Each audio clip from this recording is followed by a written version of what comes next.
will have the upper hand given how gelled they are together.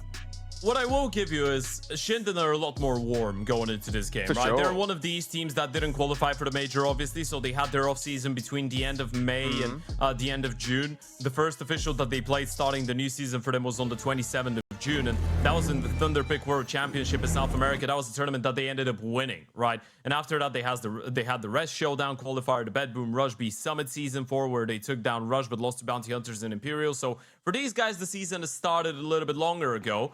And considering all of that, they should be able to show a very good and warm face on the server today. With that being said, though, folks, it's time to get right into the swing of things. And already a little bit of early information. That jump spot into our suicide, it compromised the position of at least one of these CTs. Oh, Detroit is the first one to find blood. GBB also having great success and shutting down the lower tons push.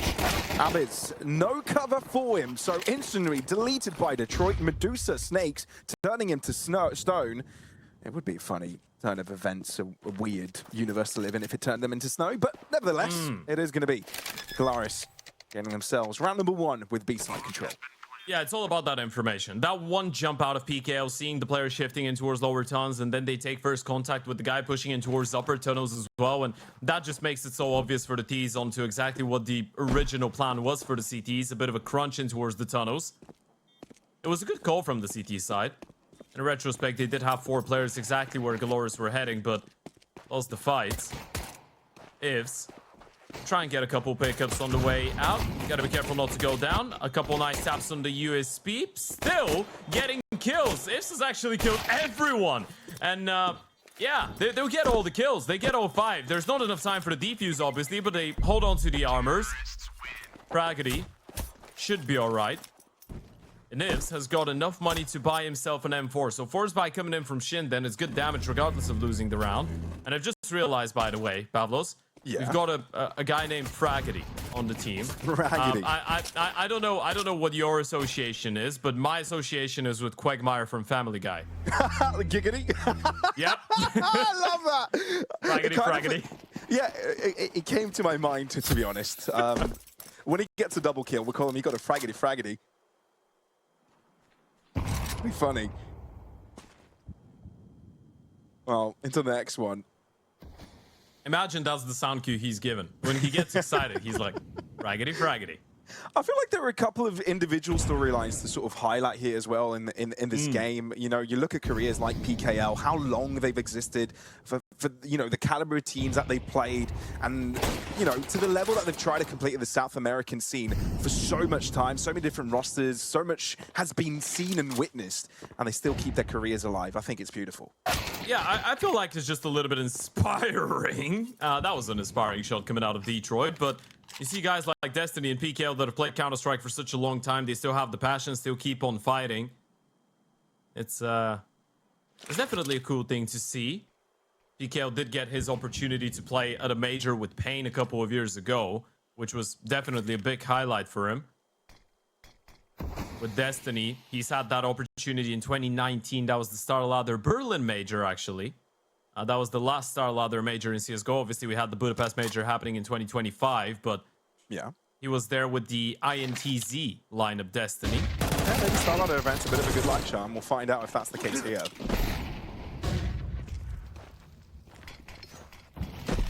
As of right now, not looking too great for Destiny. 0-2 at the start, but his team is looking good. Tomsheet does get deleted towards the back of the bomb side. Nas left all alone, and he's not gonna be becoming big Nas here. Still Lil Nas down to the ground. I've just realized there's so many jokes that we can make with these guys. Not so nice. I was more referring to the reference of the rapper, you know, Lil Nas X. Yeah, fair. Yeah, and you've got Abyss with the scout. He's going to be sending people into the Abyss. I feel like if we always get into the conversation like this, when we're casting players that we don't usually commentate, sure, we'll never end, right? This is Fraggedy. Yeah, fraggedy. Fraggy-daggy-doo. Nah, this is there. All right. That was a nice find out of PKO. You get a pistol round, lose 0-5, so it was quite important to keep it going with the anti-force. So Galorys probably getting a 3-0 start after this one. Shout out Lorgar one time. Make sure you go and check out their platform, Lorgar Ready to Play, and heading towards the banner below the stream. So, falling into the eco here. Bit of a mid-aggression show. Okay. Fraggity's 1D to get things going. And indeed, Fraggity getting involved in 3 different kills there. And this is supposed to be the eco round coming through from ShindeN. And instead of them falling to the wayside, allowing a 3-0 for Galorys, they want to claim something for themselves earlier rather than later. Detroit Destiny, the double Ds. For Galorys now to fight back, and they may choose the right site to connect into. Just the 2 around. If they're able to collect them swiftly, maybe there's a chance. But it's going insane! That's absolutely nuclear. Where did that come from? It's Fraggalicious! It is Fraggalicious. It's Fraggadocious. Fraggity's going absolutely insane in round number 3 with the DEEK. And I don't care how much we've milked that already 3 rounds in, but he deserves it. What a sequence out of the Desert Ego, and that just turns everything around. He's broken their skulls, their money. Detroit's got enough for an AWP. You've got 1 more AK, a Galil, 2 pistols, a little bit light on the util. Galorys looking for that B play in response. So this is a bit of a rude awakening to the level we're going to be expecting in this game, right? Can't underestimate the Deagles, can't underestimate the pistols, any sort of situation. Spray transfer for GBB. Only accounting for a little bit of damage onto Naz. Just a 1 hiccup onto Abyss. It was a good flash to set him up for the peak, by the way. First player was fully blinded. Abyss couldn't see a thing. You get a 1-for-1. Rifle recovered, so that levels things up a little bit more for the T side now, but don't forget about that lack of util. You've got 4 flashes, 1 molly left. Not a single smoke for the T side. Still doable. Picking up that CT side, spreading it thin. He couldn't time the scope with the pop of the flash, right? So Ivs has heard that AWP. This is one of these rounds where if there was a long play coming through from ShindeN, that would have been massive. Detroit expecting Ivs around. Bit of a into risk. the open. Yeah, big time. And it doesn't pay dividends. Instead, it's ShindeN for having to pay back rent. PKL, though, taking through real estate for himself as they start to move forwards. And you've got assistance closing in from long. Does it come in on time from Tomate? It's built enough space. Trying to bait his opponents to the open. That's a great flash. And he takes full advantage of it. Spray transfer, trying to get the headshot onto site. HE landing on Detroit. And Tommy Jet continues to thrive. Very well done. We're going to have plenty of time for the defuse, pick up a couple of AKs, get the upgrades, get a second round on the board. But that was a great flash coming in last second to deal with the long player. What makes it even more impressive is the fact that they didn't know about this guy, right? He was just coming in late. There's the mistake from Ivs coming in again, giving away his life to Detroit. A couple of nice shots coming out of PKL's AK-47, but there goes Tommy Jet. We can just call him Tommy, I think. Yeah. Keep it things simple. Hey, look at the stake odds, changing very quickly. ShindeN's favored for the series at the start of the game, but Galorys slightly on top, but ever slightly, 1-8 to 1-9, provided by Stake.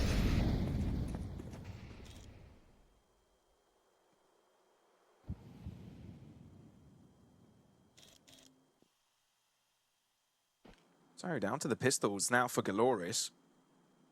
They've got some mean deeks on that team. I still remember GBB from a couple of years ago, by the way. He's always been a very exciting player. He used to be part of that Team Solid lineup from 2025, and has always been a very good aimer, but didn't really get an opportunity this time around against the AWP. Good answer back from Destiny. It's a good flash. Finds a Deagle as well to upgrade to. ShindeN is starting to make a little bit of a move. I think that's Fraggity closing out on long. Shot connects through wall for Ivs. And indeed, Fraggity slowly closing in. They think to go for a flank. Is it trying to keep Galorys on their toes? make them feel uncomfortable, try to go for any sort of move. Fragedy closing in still. Quite important, you get the AK out of dodge, right? You kind of recover that, throw it deeper into our CT spawn, so now you know the T's cannot get their hands on it for sure, but Tommy's still going to have a lot of work to do in towards long. Fragedy's far away, won't be able to survive, well, won't be able to help out imminently against Tommy. Tommy might not need much help though, he's got the perfect gun for the scenario. Has to switch to his secondary, which permits Destiny a frag, but apart from that, ShindeN remain in control due to Tommy's abilities. Yeah, it's a bit of an expensive anti-eco when you think about it. You still lose 2 players, and one of them was on an AK-47, so you've lost one of the premium T-side rifles that you cannot purchase on the CT side, but I guess it's all about putting the rounds on the board. A couple of nice finds coming out of Destiny's ODDIK, making it as costly as possible, but the CTs have started mustering up somewhat of an economy. Another buy round coming out of the T-side. Detroit on that AWP trying to take the initiative. They've heard the open long, so Detroit knows that they can take a lot of space on middle. Look at the reaction out of PKL.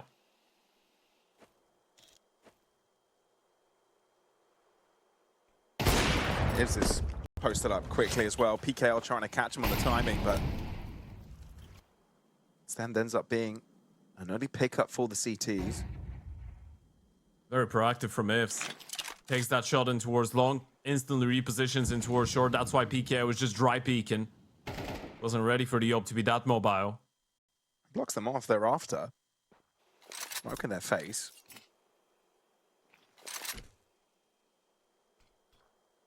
You just need 1 kill out of the Oper, right? This looks like a short exec. Actually, they forfeited that idea of having a player lurking in towards long, and Fragedy's going to start pushing up.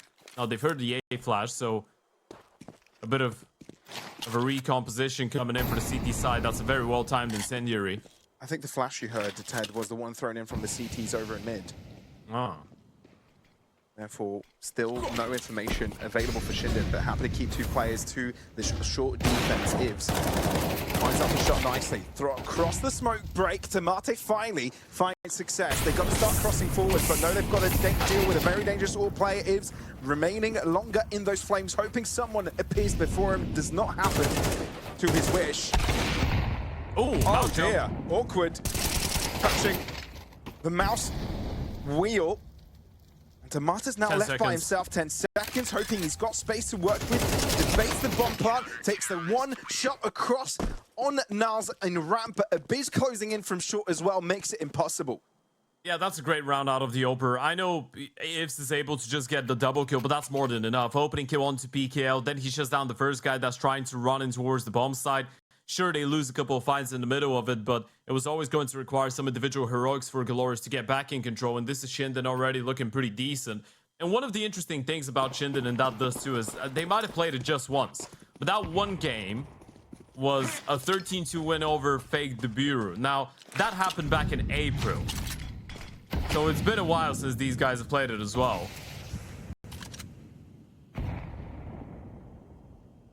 Same 5-man lineup, of course, so not a lot has changed in terms of the composition on the server, but usually not a map that is their go-to. Usually not a map that they have to play a lot.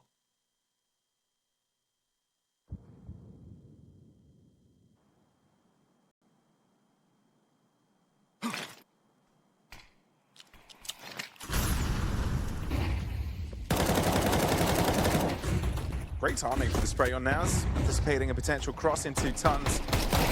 After that flash, and Abyss stays low for a little longer, and he's grateful for that lineup. He's aligned nicely for him. Sacked him.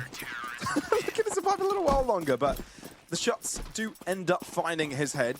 And ShindeN, after losing a couple rounds in a row at the very beginning, haven't stopped ever since. Yeah, they're absolutely running over Galorys, so I was just going to say, this is a good moment for a tactical timeout. The protocols are just very nice. You deploy the deeper smoke, start spamming the moment that the flood smoke comes through. You get a bunch of pickups. Shut them down completely, sets up the bait as well for Abyss, who was just waiting behind the corner to claim the multi-kill.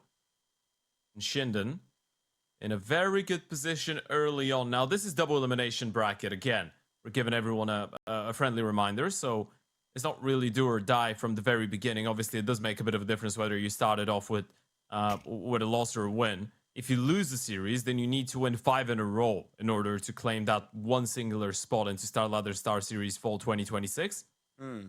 Also known as the Star Series Season 20. And the loser of this one is going to be playing BESTIA in the lower bracket. That's a pretty tough matchup. Another change made to the Galorys lineup as well. It was his one behind the scenes, right? New coach coming in. Sure. He's had some experience across different coaching squads ever since 2022, right? Ever since Global Offensive. Obviously, Fake Dobiro, but most notably Fluxo as an analyst back in 2023.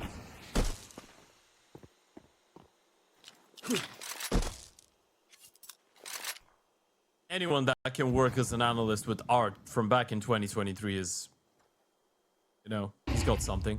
Reputable in a way. Something special. If you're able to make art, now back in the days, now on Legacy it feels like it's a lot better, but back in the days, make art follow some protocols, then you've got a good approach with people. That's one way to put it. Shout out art one time. Galorys laying low, 40 seconds of the clock, and they've yet to make substantial moves. No flashes available for them, so a lot of these peaks have got to be dry. Suspect a potential flood smoke to be reimbursed outside of Tons. And a mid to B setup to be pursued. Two defenders here from ShindeN. Destiny's out first, and he is mighty quick with it, and it does catch Abyss off guard. Naz does not react on time either, and with that, Galorys take over. That's such a clean entry out of Destiny, and you can just see the entry pathing as well. He was so good and so convinced into which angles he wanted to clear in a very quick sequence. There was no doubt, no stoppage. Instantly deletes the player from the back of the bomb site, basically securing the round, especially with the split coming in. That's something that Galorys desperately needed, especially with how comfortable the CT started looking in the last couple of rounds. Is that explosive play? It doesn't really feel like the defaults are going to be working out for them in the long run, right? But some of these pop calls out of spawn, they've been doing the trick. And I feel like this is the strongest weapon that Galorys have on their team is firepower, right? You've got GBB, you've got Destiny, you've got Tomato, you've got Detroit. All of these guys, they know how to hit hard. You keep them together, adopt that Wolfpack mentality, focus on cleaner executions with proper utility, and just put your money on the individuals winning their fights or at least getting the refrags 1-for-1 worst case scenario, and you might be onto something.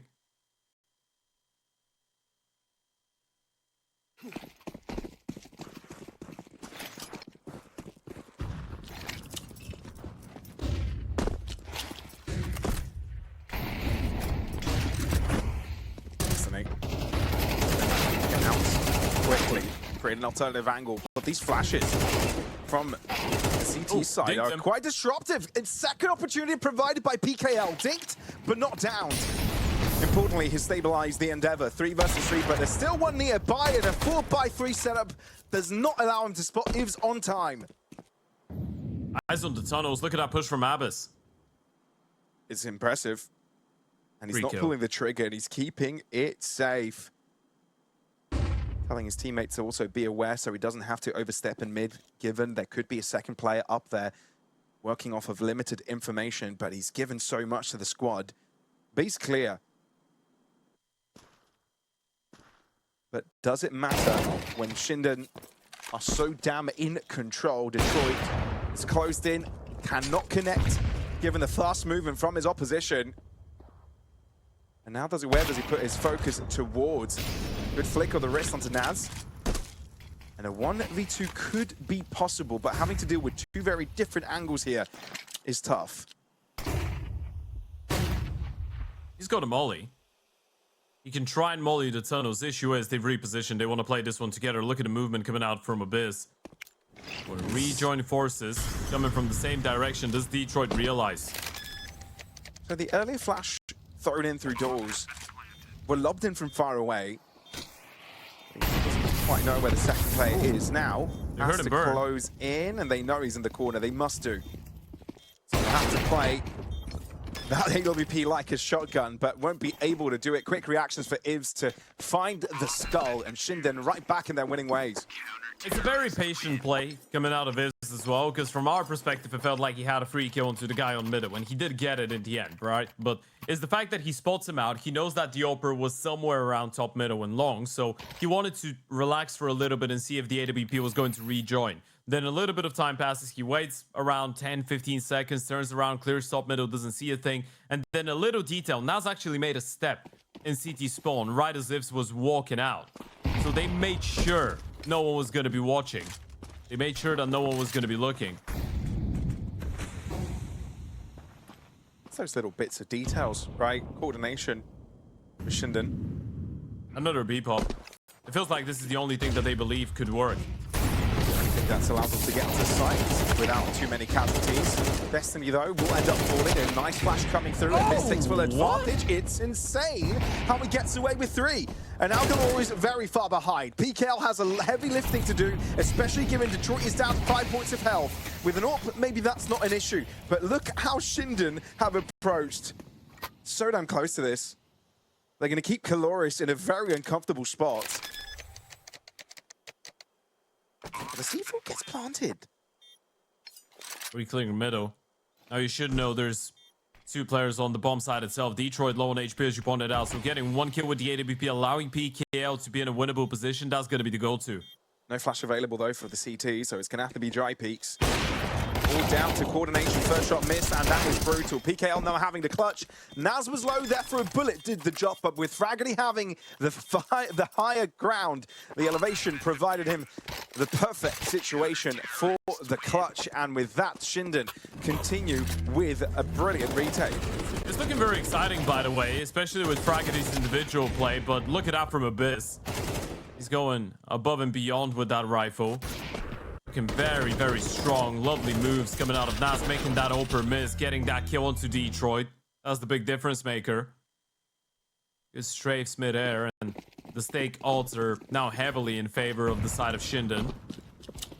And you can see why. Clearly see why. But Detroit's got something to say about it. Early opening onto Ivs. That's in towards middle.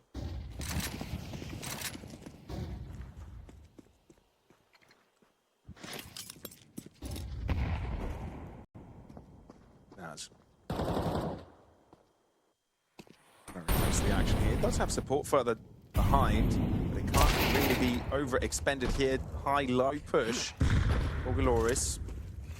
Exposes Naz's position.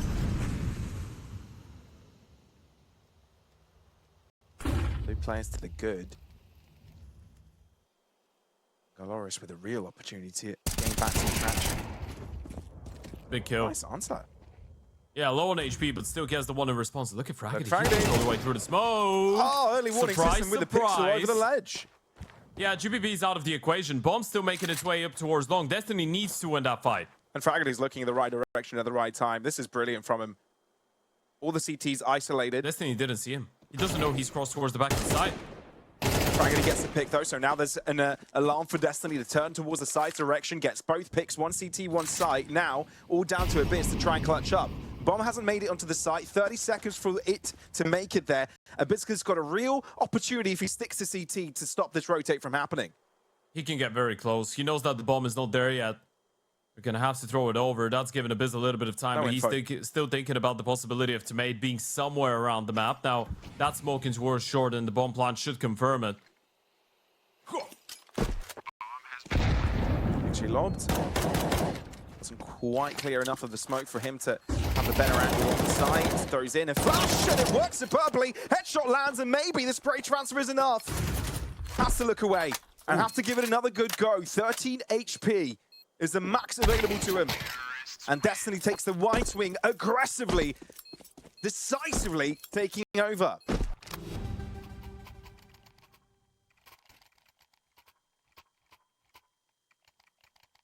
That's not looking bad out of Destiny. They needed someone to step up and give them the impact. Big difference maker being the fact that he's able to win that follow-up fight onto the player on the bomb side itself. It was a good attempt still from ShindeN, considering they were in a 3 versus 5. They were able to make it go down to the wire, even had a man advantage for a second there. Galorys still fighting for 5 rounds on their own map pick. Now looking to redirect back in towards the B bomb side. Why change it if it works? But this time you've got the AWP of ifs here. And the lack of a smoke should indicate that something funky is going on. It's nice first shot. This is nearby. ShindeN having a really good time defending this one, but it's oversteps his welcome far across the angle. Does it matter though when a Biz lines up shots like that? A glorious double kill by the end, but it's a sequence for the B hold to keep ShindeN at double the amount of rounds than their opposition at halftime.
The round, we're in the game.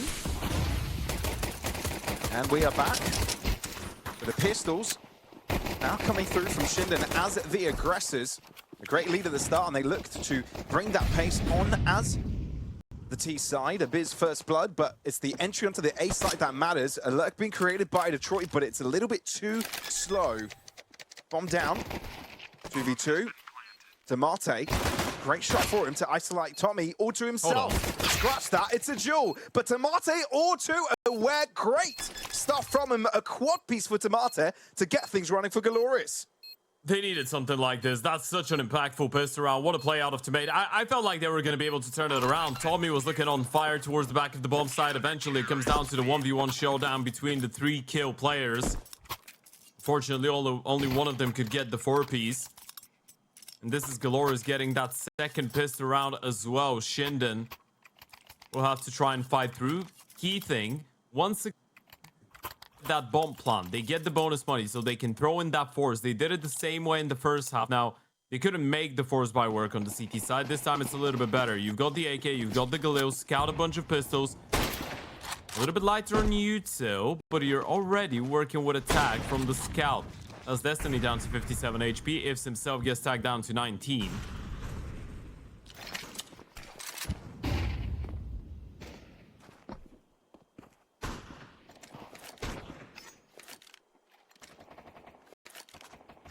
Bounce flash being used.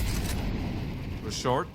Feel like a lot of people started anticipating the left-right click throw, and some of them started even spotting it, so it's a bit of a switcheroo. Also, flash that catches the right-hand side player next to the wall a little bit more.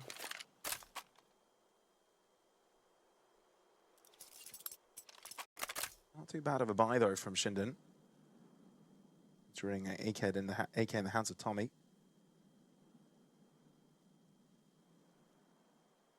A slight split imminent.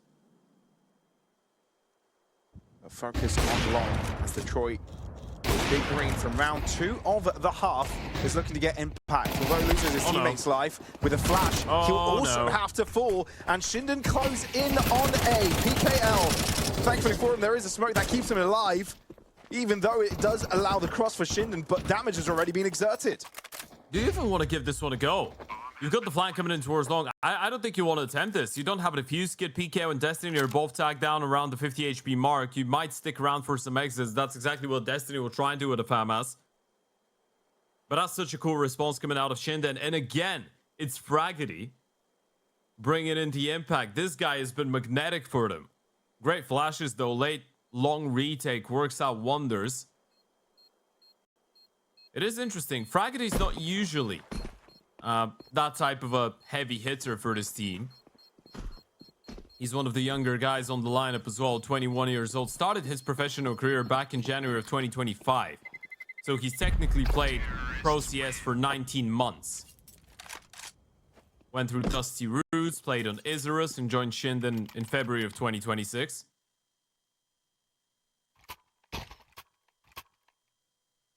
Interesting thing is, on Isurus, he played only 4 official maps on HLTV. It was a little bit more with the Dusty Roots. You're looking at around 200 maps played on his first team. Seems like one of these players that are going to be able to bring in the impact even as anchors and as lurking guys. Speaking of which, actually going to take the initiative in towards long this time around.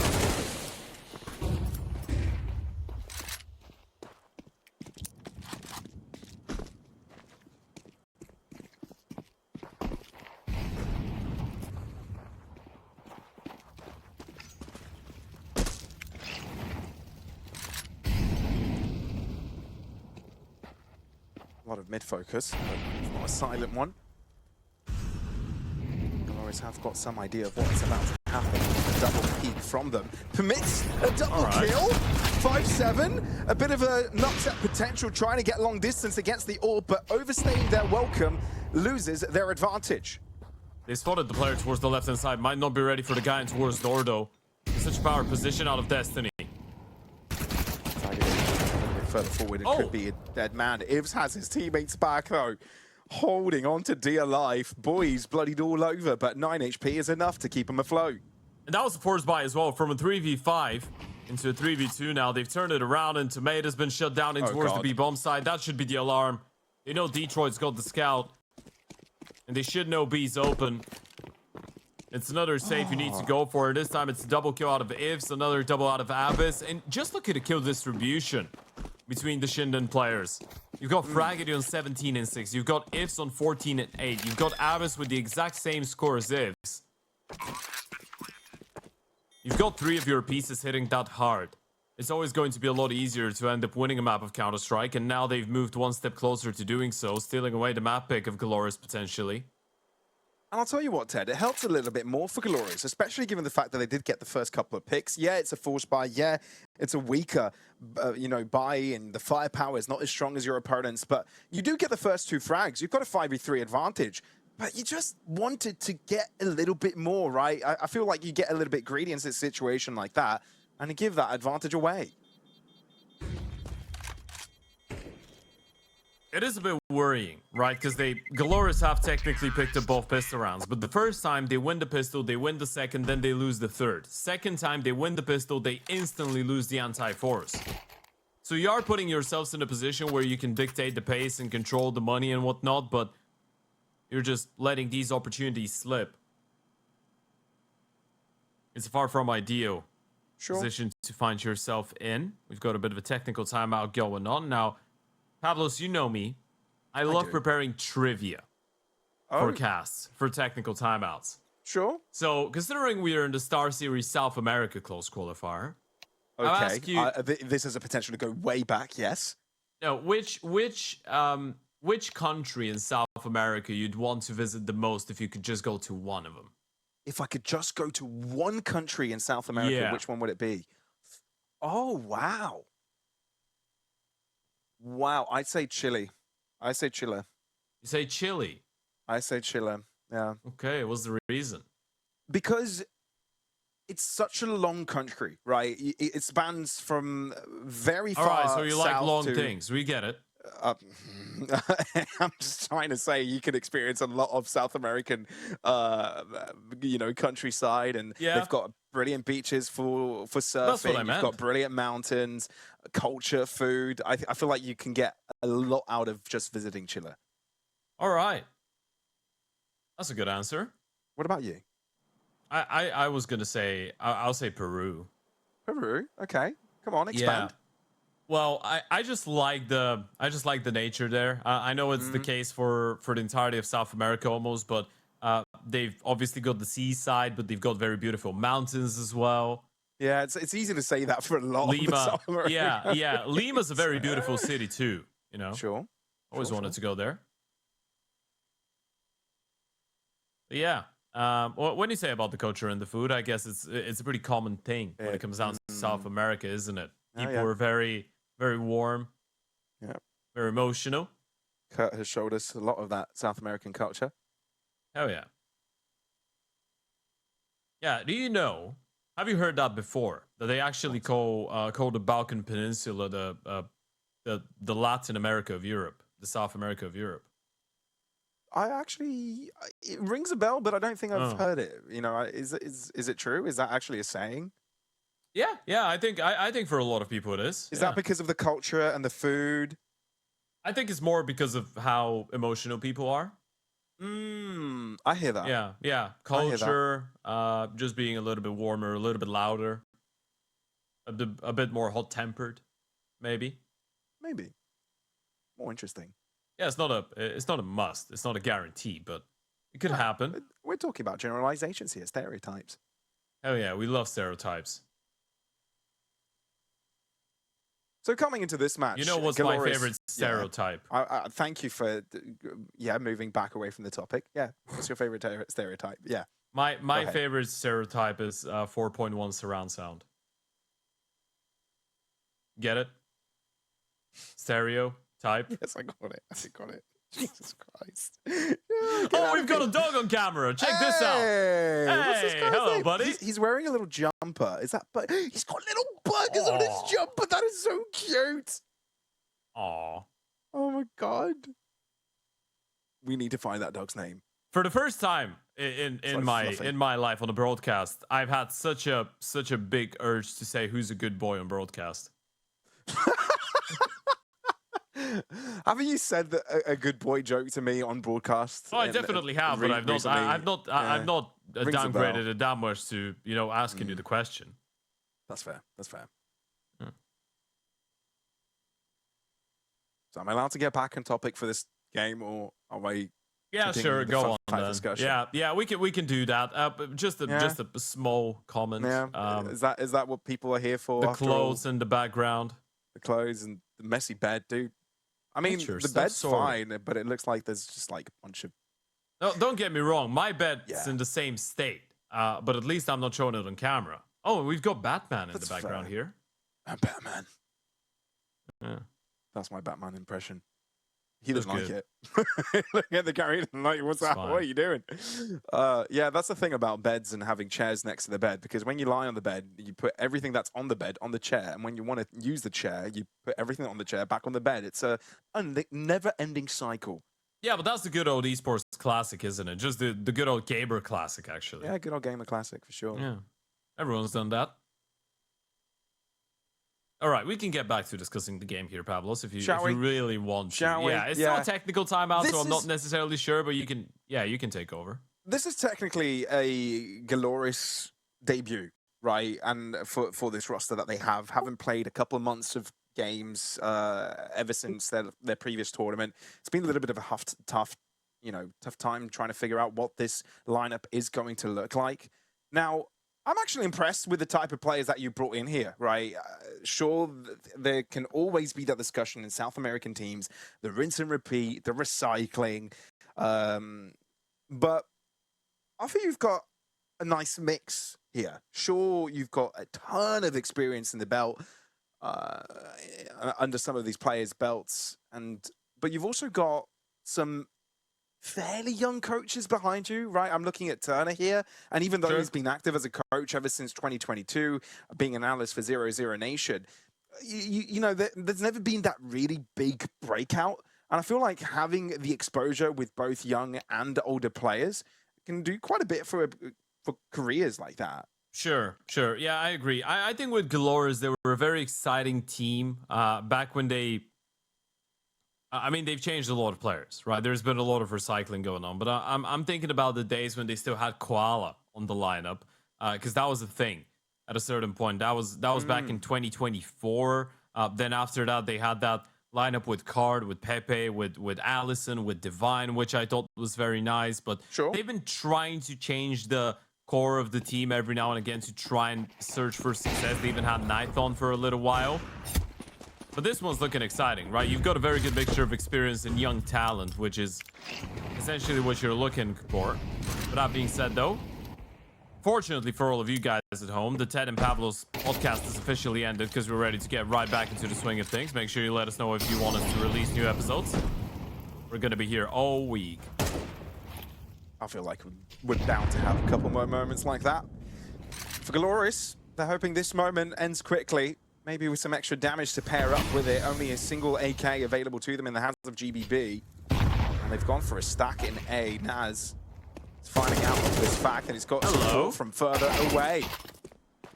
Who would have thought it's a USP to get first blood for Galorys. It's Destiny provided a rifle upgrade. Tommy not wanting to keep that the case. But sure. Another AK to be recovered isn't too bad a result for Galorys, but with this round win, ShindeN are running away with it. Yeah, that's the thing, right? It's just the circumstances and is the context that makes all the difference. If you're just putting things on the cards and saying, well, they just brought in a bit of an eke around with a hero AK and they're getting out of it with 2 kills and 2 AKs to hold on to for the next buy round, you'd say, oh, this is a great eke around for the CT side. But then you read what the scoreline reads and yeah, 11-5. 2 rounds away, and this is not even ShindeN's map pick. It's not looking too great. Flash doesn't quite hit the spot. And Ibs will be able to take advantage of it. Now knows where the second player is because of that flash trajectory. Tomate's position.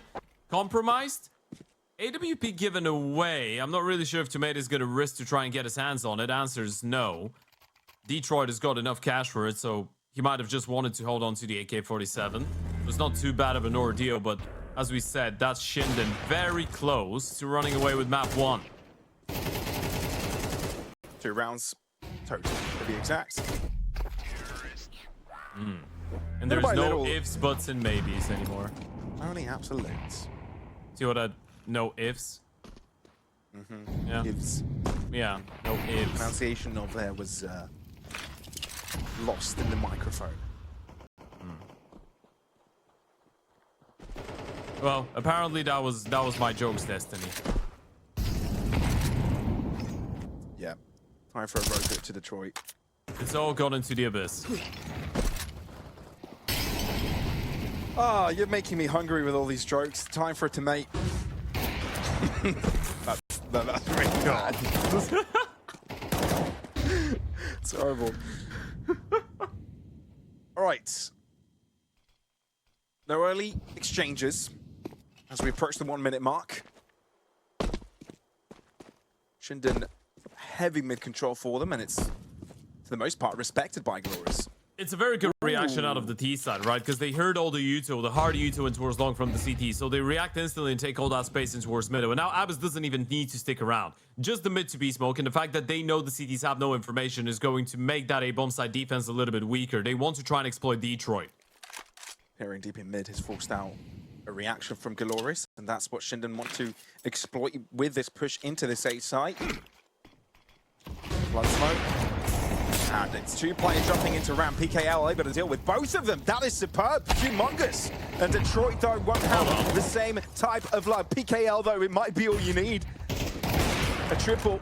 He's finally putting into his grave, but being out into the open means he's easy collection for JBB. 12 seconds.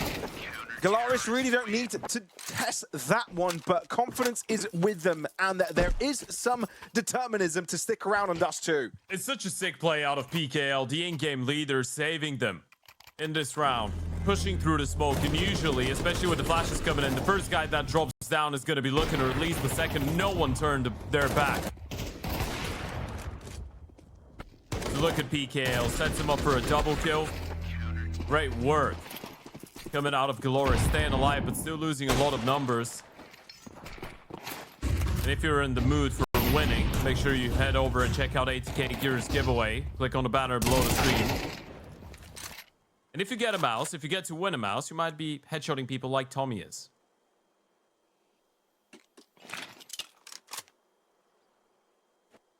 Well, I'll agree for the sake of the sponsor. Right?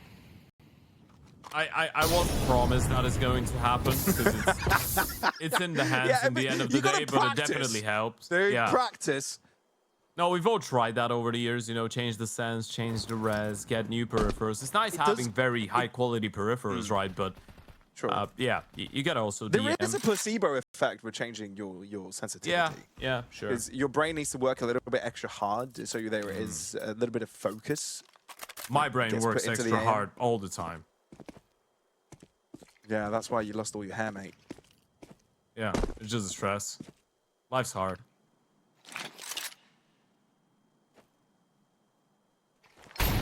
Then you die. Knock on wood. Daily dose of positivity here, I guess. Whoa, double kill for PKL. He's had back-to-back rounds where he really is the saving grace for the team. Quiet start to the game, but now really leveling up, and this might be exactly when Galorys need it. Yeah, they've started slowing things down a little bit more, ShindeN, right? And they're just getting picked apart by multi-kills out of PKL twice in a row now. I think we might be near the point where they might want to go for a tactical timeout. Look at the lineup once again. PKL just swings in the most opportune moments, right when they're lining up for him. It was a little bit of a traffic jam. Second guy couldn't really fight PKO in an efficient way.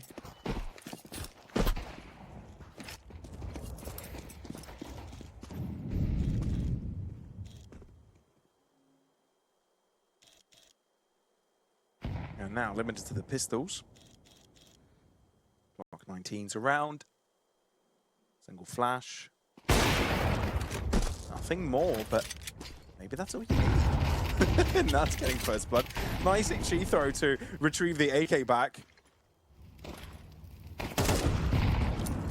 Sending in the rifle for a boomerang moment. Aggressing though, and he's got assistance, but these Deagles continue to chime. Oh boy. Eyes on B. There's a player out Panic already. Stations. Detroit doesn't know. I don't think Detroit knows it. He's not going to look. And there's information available. Naz is going to call this team over. Goodness. And Tommy peeks out at the right time with him to finish it out. Indeed, a full eco. No util, maybe a couple of flashes, but the rest were just some pistols. Not even Kevlar was available to them. Boys, they've got one Deagle and a bunch of Glocks. And they won the round. Oh, that's so tough. And they've only upgraded to one rifle. Make that two now. That's devastating. Yeah, that's not the round that you want to let go.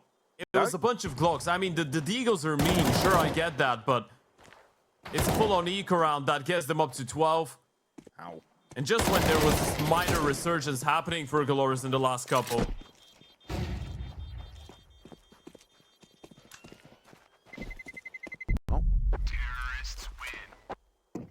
Oh, Fraggy survives from that angle with 2 HP. It's because of the massive walls in the middle. No damage taken. Look at that. Glock wins the fight against Destiny. Fraggy with the D. Timing coming out. Naz just double gooshing the player on the bomb side. That was Detroit, completely oblivious to the possibility. And this is slowly running out of control for Galorys. I say slowly running out of control. It's already out of control. They've got no hold of this map. I mean, even though there was a sense of resurgence coming in a couple of rounds ago from Galorys, PKL having a big part to play there, it's hard to imagine that Galorys have got 5 rounds of that continuously, consecutively, for the remainder of this map. Look at middle. Tommy's already walked out. This is such a fast timing, and he's just going to take it. Allow the Oper to take first point of contact. PKL wins the fight. Is he ready for the rifle? And he's out dodge already, getting himself into cover with Tommy trying to close up the distance. PKL, instead of taking the aggressive maneuver, takes a hint of more damage, just dropping back. Happy to keep the numbers alive for Galorys. Another big kill coming out of PKL. With the Oper having such a good timing, he gets the kill. They can go for a mid to B player, at least draw an imaginary line between the defenses. They still know he's down in CT. The Molotov's going to keep him at bay. Still interesting. Looking like a late long retake, but that smoke might make them change their minds. Or will it? Galorys is starting to drop back onto the A side. Even though they've smoked it, it's given an opportunity for ShindeN to potentially break through. Not with Detroit standing idle. Replenishes the smoke, 35 seconds on the clock, an important block once again. Flash coming. Great throw, but they're patient enough, and the backup flash is even greater. Detroit had an elbow in front of his eyes, and Tommy catching PKL between the smokes provides a gift for his squad. JBB instantly deleted, face planted into the ground. And with that, ShindeN have got numbers to make them know where that one came from. And Destiny, we need to figure out how to make the impossible possible.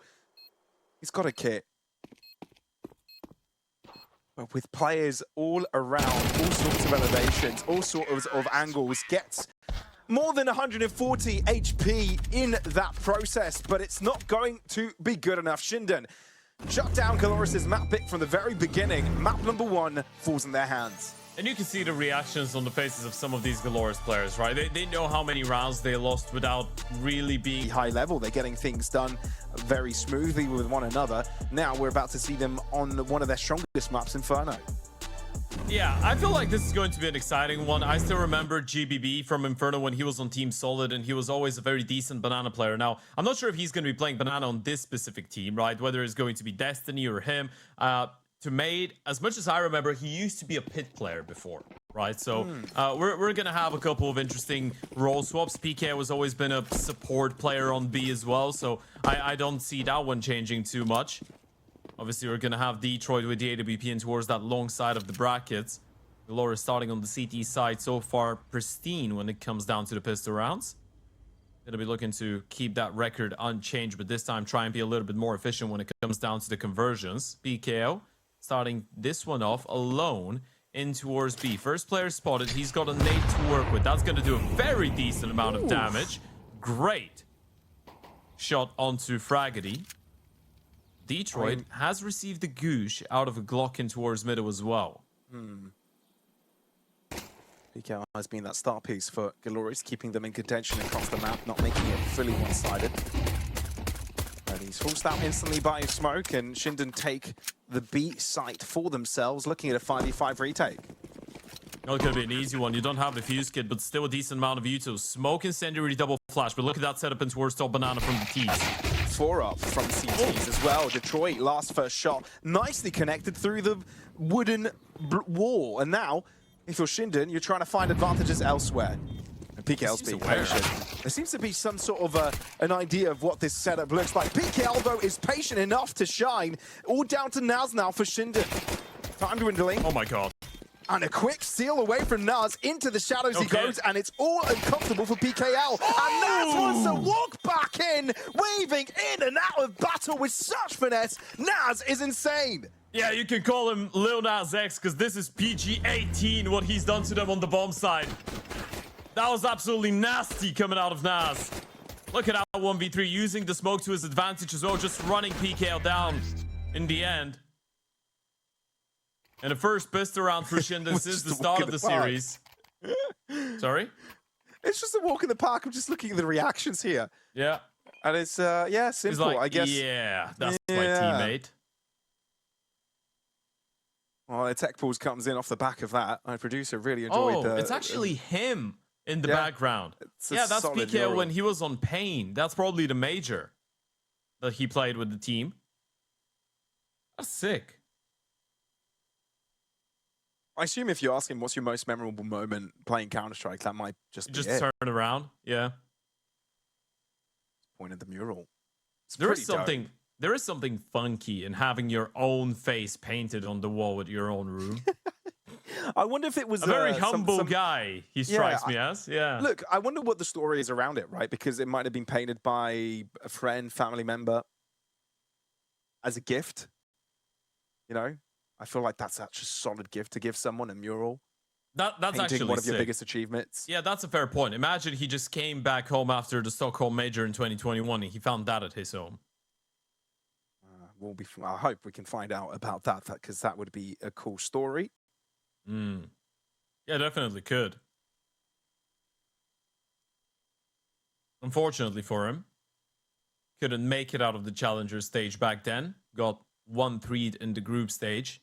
Took 1 win over the Sharks. Lost to VP, Renegades, and Astralis. That was back when Renegades were still around. Not the original Renegades lineup that a lot of you might be thinking about with JKS, but that was the one with Malta, Hats, Alistair, Ins, and Sicko. And VP back then, that was the VP of Jane, Flit, Kicker, Buster, and Yekindar. So the very dangerous VP. Not the one that won the major in Rio, obviously, but No. the one before that. Still some big performances, top 8s, top 4s. From this angle, events. From this angle right there, I see a bit of a resemblance between Detroit and Dumao in the smile. Ah. Yeah. I would lie if I say I see it. Now, when we go back to Detroit's camera and he laughs again, I think you're going to be able to spot it out. I'll try and see that. In his profile, from his left profile, there seems like there's a bit of a resemblance between him and Dumao. I'm just saying. I'm just putting that out there as a random thought, you know?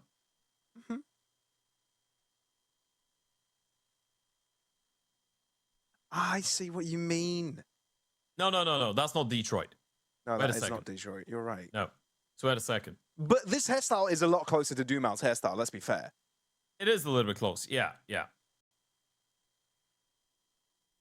I'm pretty sure that's Abyss.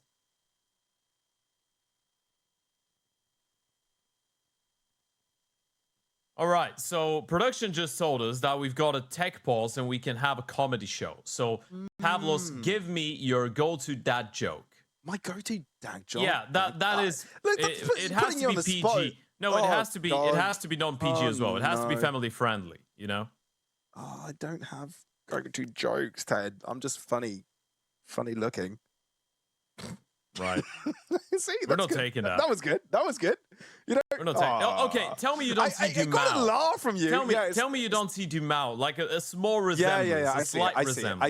I see it. It wouldn't be there if it wasn't for the beard, right? I mean, sure. Slight beard, unshaven, I guess it would be. Yeah, the long hair over the eyes as well. Yeah, I get it. I get why you say it. Oh well. Look, okay, I've got a good dad joke for you. A tech pause is the best time to go and fold your clothes. All right. Can we go back to this camera production, please? I want to see the jerseys. That felt like a pile of jerseys. Can we go back? Please, go back to PKL. If we can go back to PKL, that'd be awesome. But all right, I can give you a dad joke in the meantime while you're thinking about yours. Do. Yeah. Okay. All right. Sure. Do you know why? Why don't scientists trust atoms? Why scientists don't trust atoms? Why? Because they make up everything. Yeah, of course I do. What do you call a fake noodle? A fake noodle? What? An impasta. Okay, that's pretty good. Okay, that's pretty good. Where are you getting these from? Are these off the top of your head? I remembered him. I don't know why, but I just remembered him. Huh. Like, I'm trying to even think of a basic knock-knock joke, and it's just not even coming to my head. Do you know why couldn't the bicycle stand up by itself? I feel I've heard this one before, but I've forgotten, so go ahead. Because it was too tired. Too tired. Yeah, too tired. There you go. I heard it coming before you even said it. God. I've got a couple of these. I don't think this is what production meant when they said about a comedy show. I can keep going all day. Okay. The thing is, I don't want to Google it because I don't want this to be cheating. But then I can give you another one because you're a man in a relationship, right? It's the same for me, so we can have a joke about this. I told my wife she should embrace her mistakes. She gave me a hug.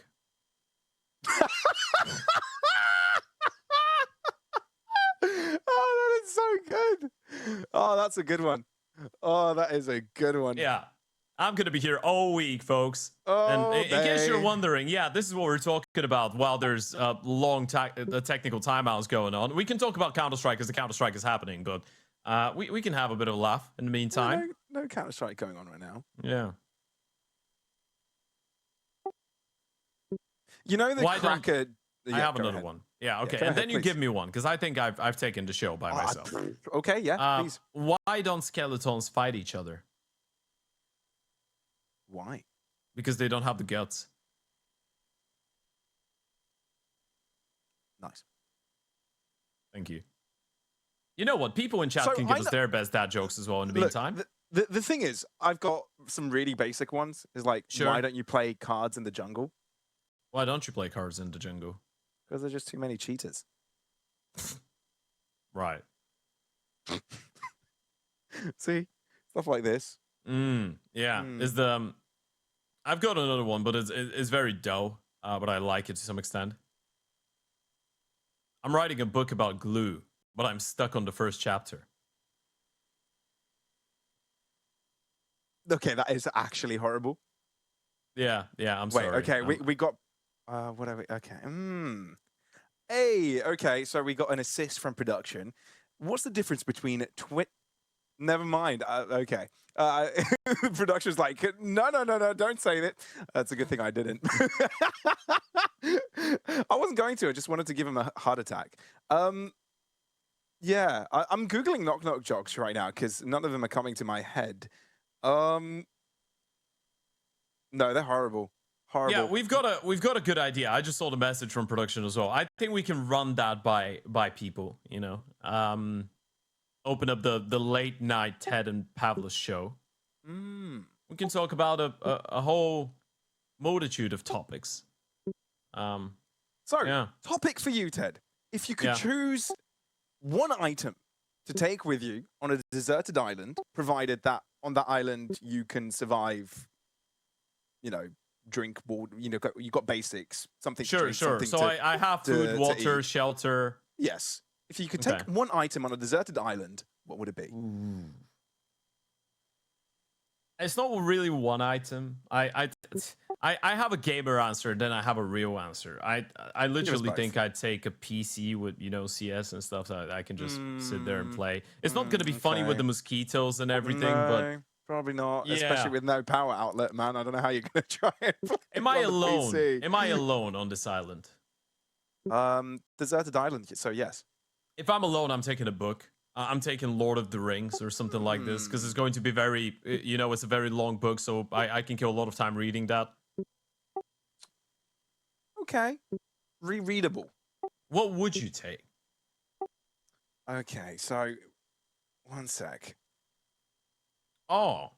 Are you getting things on DM? I'm getting joke, but they're inappropriate. Yeah, but you're getting things on DM. I hate the fact that I can't see them. Production's messaging Pavlos privately, and I can't see the jokes. They're trying to make me laugh, and yeah. Can I see them in our shared chat, please? I feel isolated. No, you probably don't want to have these in the shared chat. Okay, I'm checking. Let me see. Yeah, you're right. They're very inappropriate. Yeah. All right, I've got a funny game, Pavlos, because let's turn this into a little bit of a. Oh, there's a great one in chat, by the way. What's Michael Jackson's favorite food? What? It's mac and cheese. That's not bad. Oh. Knock knock. Who's there? Doctor. Doctor Who. How did you know? What? Doctor Who, the TV show? Oh, no, I don't know that TV show. No, sorry. Oh, man. It's just what you do with these jokes, right? You just repeat and say who. Yeah. I've got a Counter-Strike game for us to play, and people in chat can play with us. That's part of the joke. Doctor Who. That's the name. Doctor Who is the doctor. Yeah, okay. No, I got it, but I don't know the show. Fair. So I've got a Counter-Strike game that we can play. We can try and put together our South American dream team of all time. So best South American team that, and we're not just allowed to put the entirety of the SK Luminosity lineup together, because they technically were one of the best teams in the history of the game. They were the best team in the world over 2015 2016, right? So we cannot put these guys in there. Yes. Well, more like 2016, 17. Yeah. 15, 16 was Fnatic. But after that, you get the idea. But yes. Yeah, we cannot say this 5-man lineup. So we can use maximum 3 players, I want to say, from this team. And then you need to put your ideal South American team together of all time. Oh, God. Okay. Where do you start? So do you go iconic? Do you go logical in terms of, okay, we've got the roles filled in? Let's go with Fallen, right? That's a clear favorite in terms of IGL Is he open on your team, or is he just IGL? Yeah, because then you've got, do you want Cold Zera in the team then? No, right? The logic for me would be I'm putting Kogu as the AWP.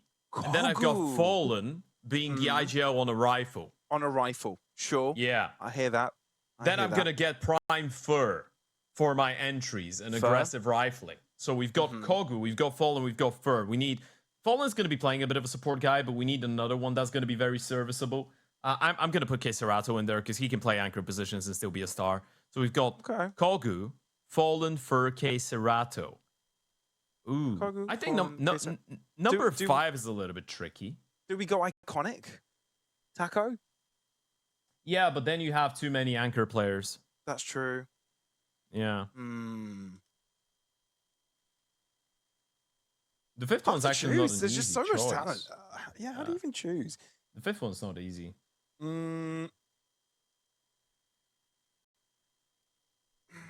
Yeah. You know what?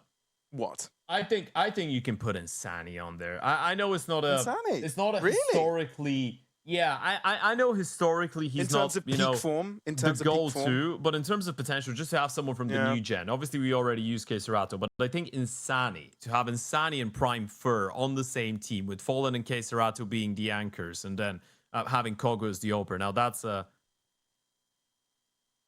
that's a very, very good lineup. And I just got a word from production to not forget about Fur. I did include him. He's part of the team. So yeah, that would be my go-to. I like that. Adding 2 from the new generation is not what I expected, but I like it. I got another joke from production. I think this one we can say on the stream. I actually think it's quite funny. So imagine a situation, right? I'm going to tell you a story like it's from my perspective, but it's obviously not, right? It's just for the sake of the joke. I'm going to clarify this. So I went to the doctor the other day, and I asked him, "Doctor, how much time do I have left?" He said 3.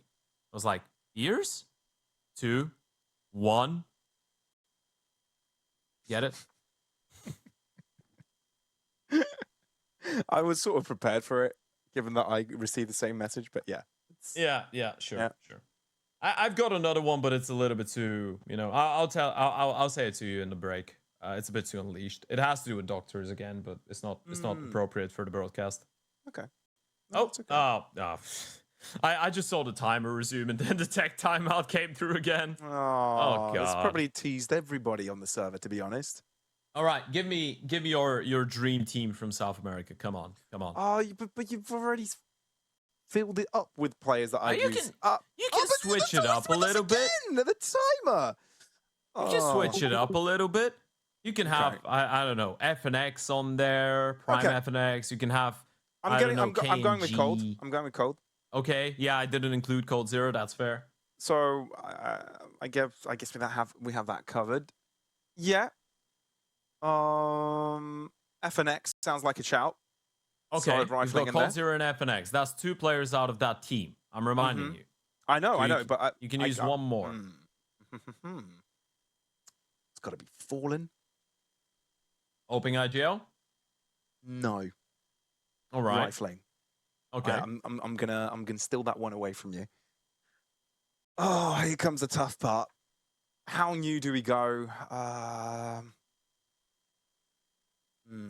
The AWP question is an interesting one. If you're not taking Kogu, what angles do you have left? You've got Henny. Prime Henny was a very good one. And then if you're not getting Henny, you need to go for someone that's new gen, like NQZ, I guess. New gen. NQZ's a shout. But was it a dream team? I mean, how dream are we looking at? I mean, it has to be a team that is capable of lifting trophies. Capable of lifting trophies.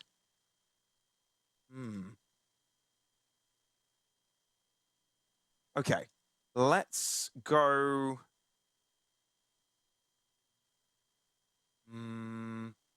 Okay, I'm going to bring full new generation, Molodoy. He is from Kazakhstan. Oh, you're right. I've been thinking that he's on Furia. Oh, God.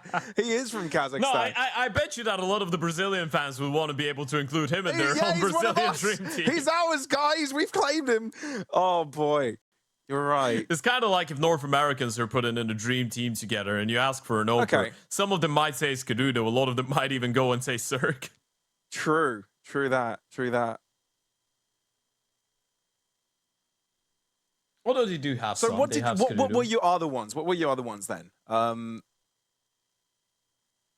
guess Taco definitely deserves a place on a team like this. Phelps for a certain amount of time.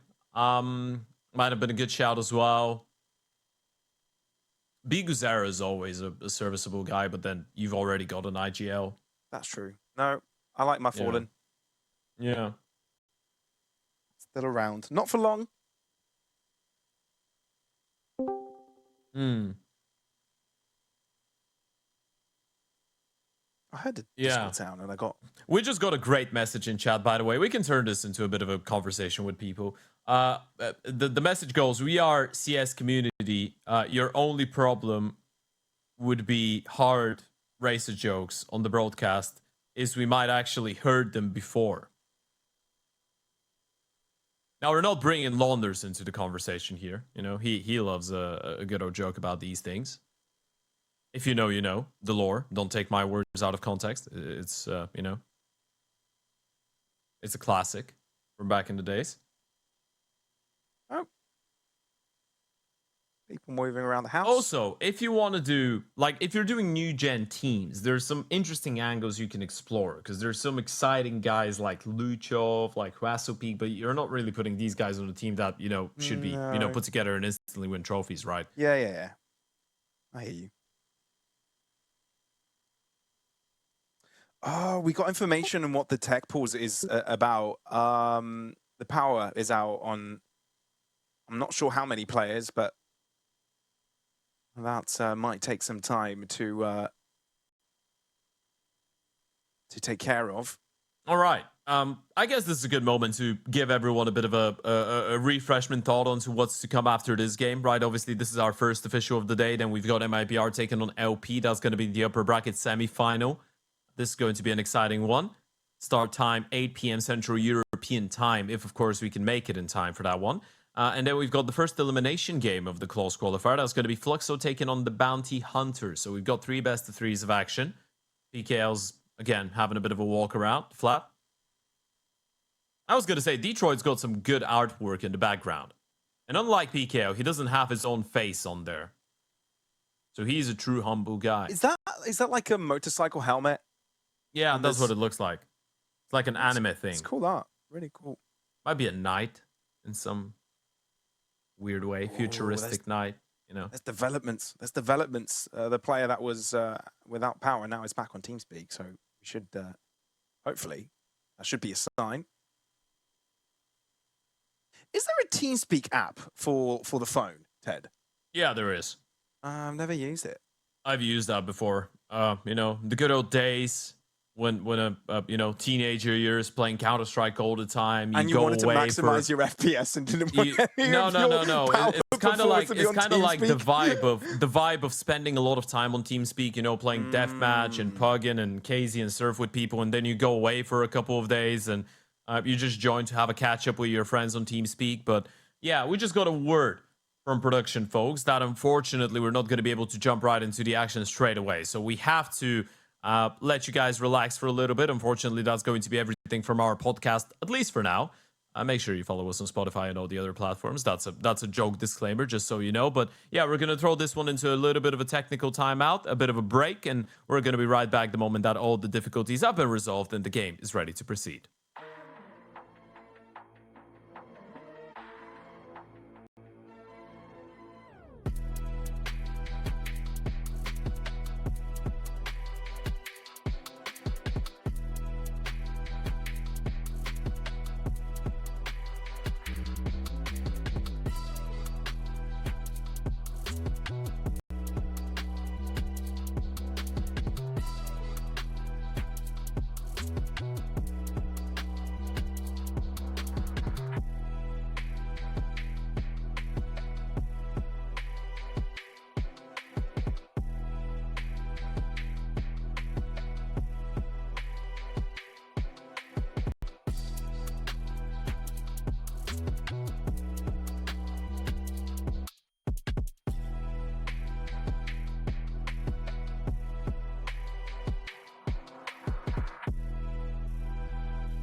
All right, everyone, we're back with the second round of Inferno. Thank you very much for your patience. Fortunately enough, everyone's electricity and power is right back up. So we are diving right into the swing of things. For those of you that have joined during our technical timeout shenanigans and our podcast with Pablos, this is the second map of our fourth series of the StarSeries Season 20 South America Closed Qualifier. Galorys one map down. After not being able to convert their own map pick of Dust 2, ShindeN winning the best round. Now going up against that force by Raggedy. Already forcing the issue. This is looking like a quick round.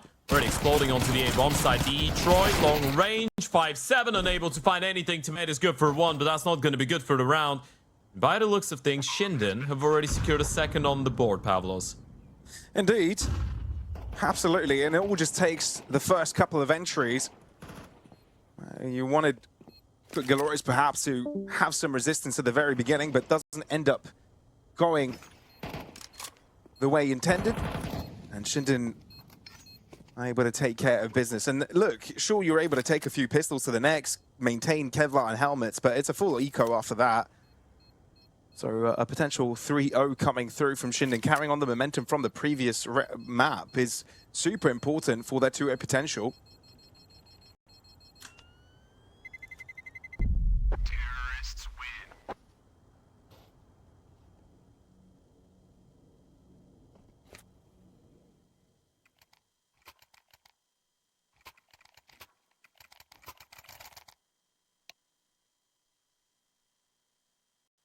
So, shout out to Lorga as well, providing the PCs for StarSeries. They've also got a platform you can go and have a look at, www.lorga.com.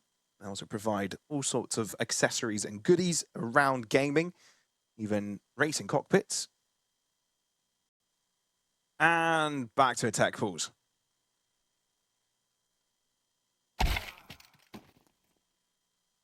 All right, that was good while it lasted. You know, Yeah, we just should a be single thankful round. about You the know, we good gotta things be- in life, We Pavlos. gotta I'm not a love complainer. moments like Yeah. this. Life is surprised of moments, isn't it, Ted? Yeah. You know what? I can use the time to give you a little bit of, you know, Balkan culture, because obviously both of us are actually culture. Yeah, yeah. A.K. It's South, like the European mindset. South America. Yes. Yeah, so basically, you know how people say people in Eastern Europe don't complain, they just do the job, and they're very, you know, stoic and all of this. That's actually untrue. So That's bull. the way that we've been raised, that's just us going down the rabbit hole of you guys don't probably give a damn bloody rat about it, but I'm still going to tell you either way because I've got a microphone in front of myself. And Yeah, it's you got a unmuted microphone. on the They stream, don't. unfortunately for you. Yeah, exactly. But the way that the mindset is here is you complain a lot, but you've been raised to complain and still do what you need to do. You know, you don't complain and not do anything about it. You do everything you should, but you complain your ass off while doing it. So that's the magic trick. Yeah. No, I completely agree. Right.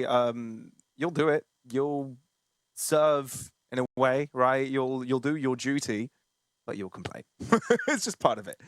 It's just part of doing business. It's expressing emotion, man. I feel like Balkan people just need to express emotion, just like, you know, it's part of culture, and I enjoy it. Where has that thought come from, though, Ted? What were you thinking? What connected the dots to that? Because I wanted to say I'm not going to complain that we've got more technical timeouts. Oh, right, yeah. I don't want to complain about all of this, time. and then it got me. Yeah, no, I like it. And sometimes it's very therapeutic, Sometimes it's you know. fun. Therapeutic. You just I go agree. and whine a bit. Gotta unleash. You're like, oh Relax. man, life is so hard, and the bread is so expensive nowadays. Have you ever had proper like spa treatment? Okay, we don't need to get into that conversation. I want to hear that question out. We've got an Have you ever had anti-eco. proper spa treatment? Spa treatment. You know, spa treatment, as in like go to a Massage, resort and have a sauna. massage, sauna, Yeah, all that. yeah. All the shebang, one after the other. I've not the massage, but I've tried everything else. I love a good old sauna. Oh, I you love know. the sauna as well. But, And a you know, nice bath as well. Yeah. I've always wanted to try out, you know, go to a resort, go to the cold plunge, and the sauna, back to the I cold am a plunge, very have messed up human massage. being though, because you know what I find the most therapeutic in life? Just What? blasting some of my favorite music and playing deathmatch for hours. I love that. Hey, I still do it though. Yeah. That's cool. Yeah. Yeah. I've All right. caught I think we're games back. from time to time. Yeah, I might think be so back. too. We might be. Let's not get ahead of ourselves. Pistols only on Galorys' side, but there is Kevlar available as it was saved on from the previous round.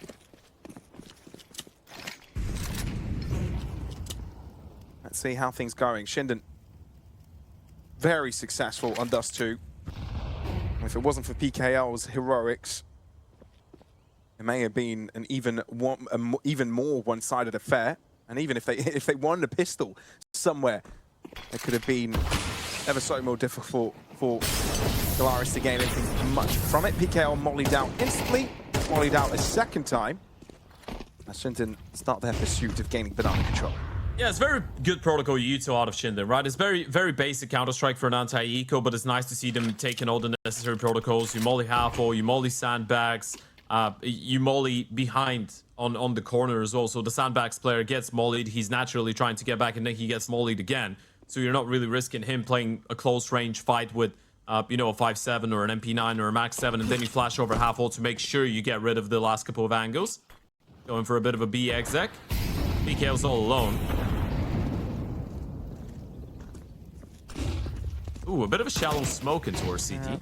Detroit starting to close in the distance. Flash coming out, and PKL looking to take advantage of it, but just the one pick goes his way. With this site taken over, this should be curtains. Yeah, it's pretty standard anti-ecos for Inferno, right? It's one of these rounds that have not changed since basically maybe 2016, 2017, when a lot of the Danish teams and the French teams introduced them to the scene, but it's a straight up full-on exec in towards be on an anti-eco. Even if they have a stack going on, you smoke CT, you smoke ruins, you molly dark, you molly triple, you might molly first and second now that you have one Molotov that can cover both these positions. You throw a couple of entry flashes and then it's all good. And most of the time you want to throw the Yuto, pause for between 3 and 6 seconds, right? Because sometimes the CTs would be waiting for the smokes to come through, and then there's going to be a flash, and pistols will start jumping and exploding onto the bomb side, trying to catch you on your track. So if you're on the T side, you want to slow down a little bit, let them make the move, and then proceed on a bit of a second timing on the pop.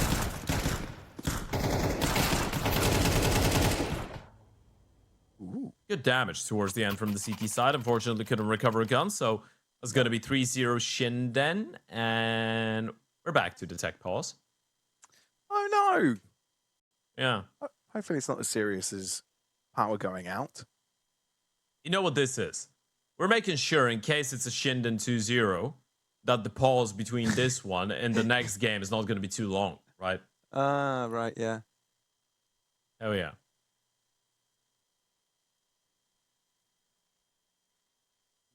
Making the broadcast last longer.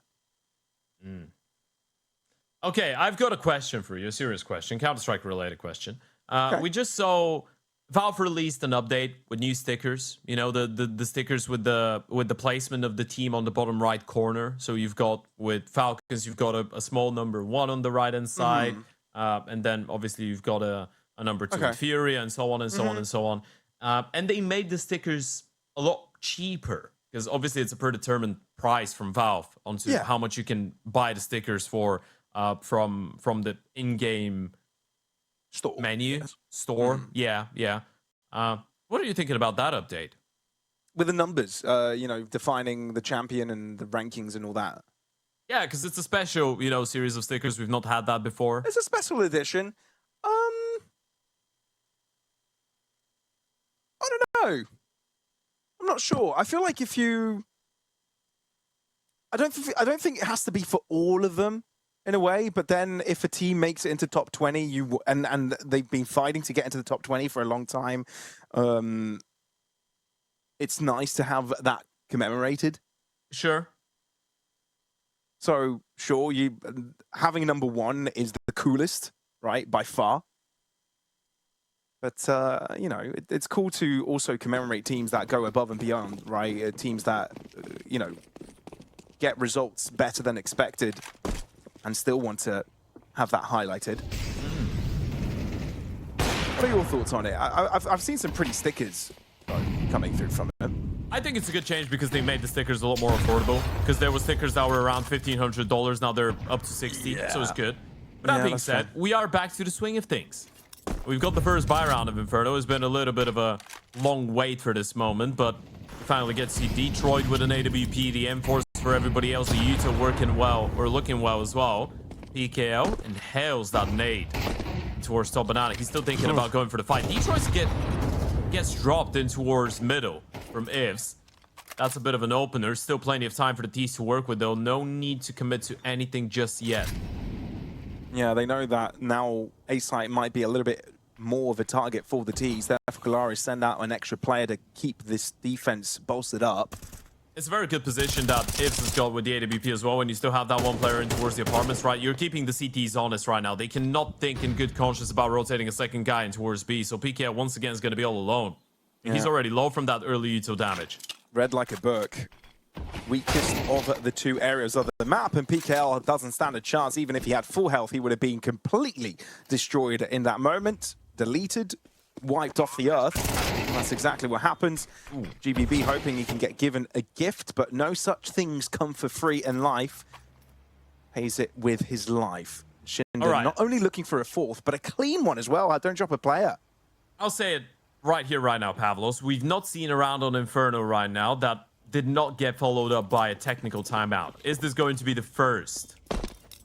We get back-to-back rounds. Everyone get excited. I think we've been watching this game for 50 minutes and we've only seen 3 rounds. So yeah, everyone get excited. It might finally be happening, but that's a very clean round out of ShindeN again, and it just keeps adding to the pile of how confident they've been over the course of the series. Dust 2 was a whitewash. It was a 13-7 after ShindeN lost both pistol rounds, and now we're moving into Inferno, which is their map pick, a map that Galorys have not played with this iteration of the team. And ShindeN already having a 4-0 lead on the T side. A very clean first buy round. Nas is yet to go down a single time. He's 7-0. Rejoice, people.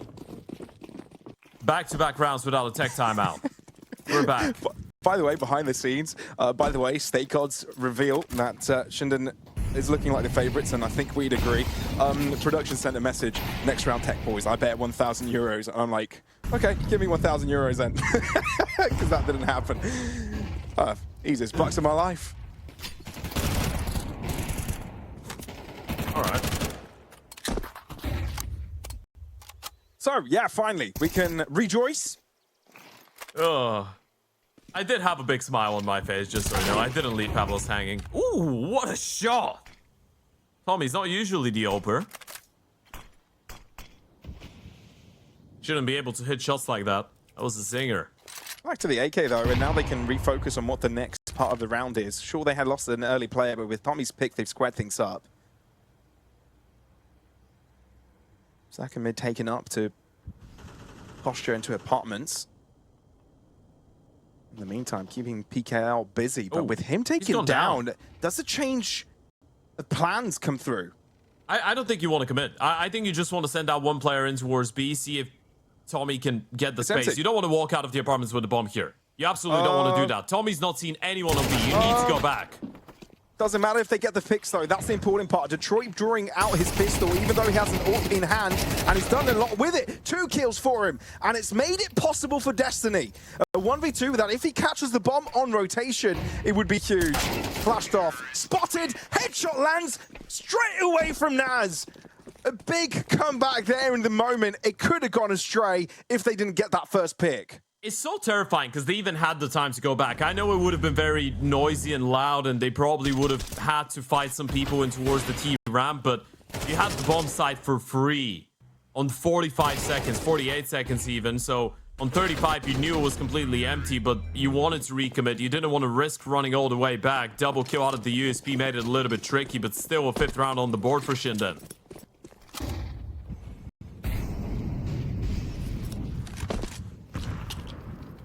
Moving strong, not enough money to facilitate an AWP purchase for Detroit. And another good nade.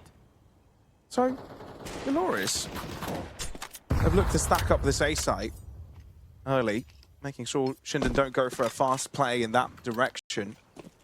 They've been leaving PKO all alone a lot of times, right? And I feel like ShindeN are starting to get used to it.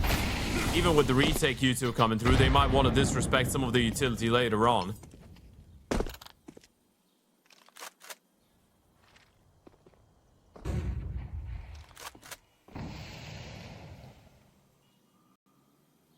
I feel like every single round, the B-side defense is determined on PKL's hands.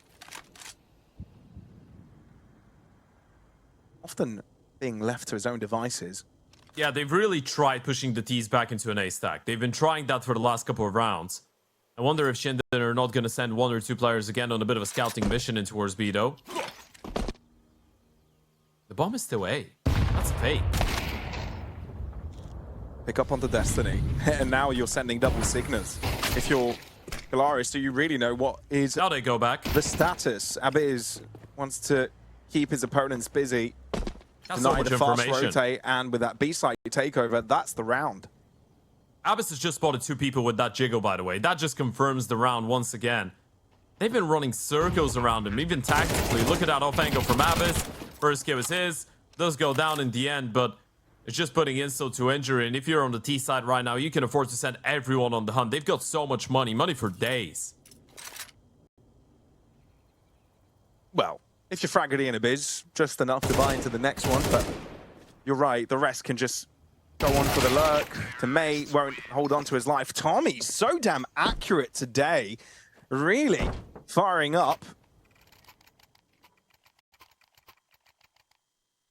But there has been no input from Galorys so far on the CT side, and now, unlikely, they'll have input again, given the low financial situation. Yeah, it's looked a little bit worse for wear, hasn't it? It just feels like they're down and out of the series even. Losing their map pick without really being able to put up such a good fight, and now having such a rough start on Inferno as well. It's been tough. Destiny yet to register a kill. GBB Detroit stuck on 3 frags. PKL on 2. Tomato on 4. You've got 12 frags across 5 players 6 rounds in. Naz himself has got 10. So he almost has as many kills as the entire team of Galorys. Smoke coming through from Galorys over from CT spawn, and it does allow for a deep banana ploy, but indeed ShindeN switch up their attention, pivot into this A site area, up into long, and 1v1s now can be won. It's not even a clean kill out of Tommy, right? No. But things are not going well for Destiny right now. Tomato left all alone. Jeez.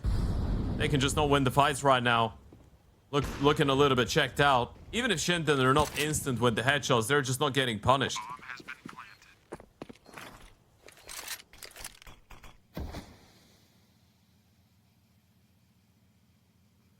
Yeah, I think you hit the nail on the head there, Ted. Even though it's not clean, crisp headshots, not giving Galorys a chance to retaliate, there's no punish coming back from him. It felt like that MP9 as well. Should have had an opportunity to get a pick there, had enough time. Couldn't find the headshot.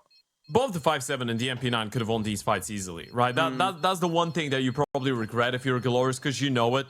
You know you 9 out of 10 times are getting these kills, but now on this map, it just doesn't feel like anyone's capable of doing so. And it would have been a little bit different if there was one person that was winning his fights assertively, right? If you had that one guy that can spring a little bit of life back into everybody else, get them up on the horse once again, help them stand up. It doesn't really feel like they've got that person right now. It's just an all-around team dire situation.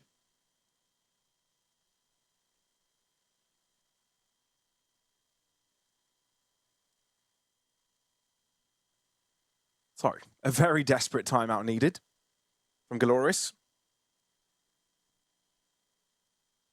A reset, change of attitude.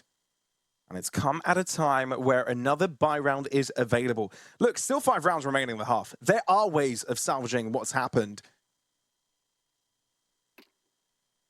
But it has to start here.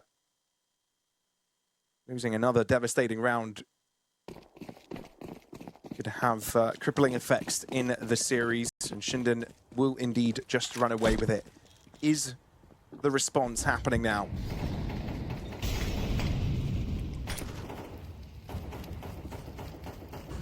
Oper was thinking about a play. There might be a flash through the smoke. Never mind. Nasus is going to walk out. Drive peek! Down they go! He doesn't even need a flash. You can't do that, Naz!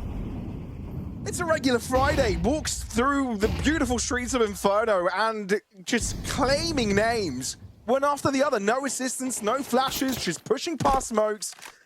This guy's in a different world. We're just living in it. You know what that's called? That's called getting skill checked. That's called main character syndrome. He's 12-0. What? He hasn't even died yet. He doesn't even have a KD. You can't calculate his KD. That's how good it is right now.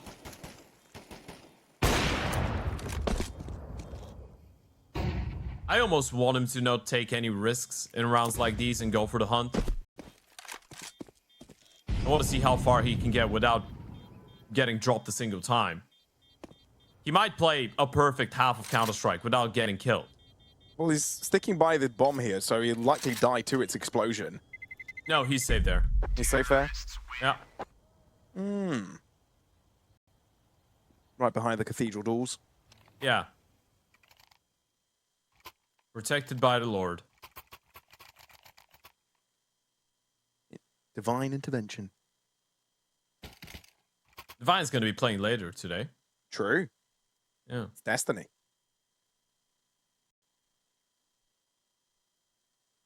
ATKgear.com. Just taking away from dead silence. Might as well go check out the peripherals. The worst thing is that people provided. can't see my face. I am reacting to what you're saying. It's just not, you know, loud. I know. I think they know as well. They can hear that Yeah. your frustration through silence. I wouldn't even call it frustration. I don't know what that... I'm not sure.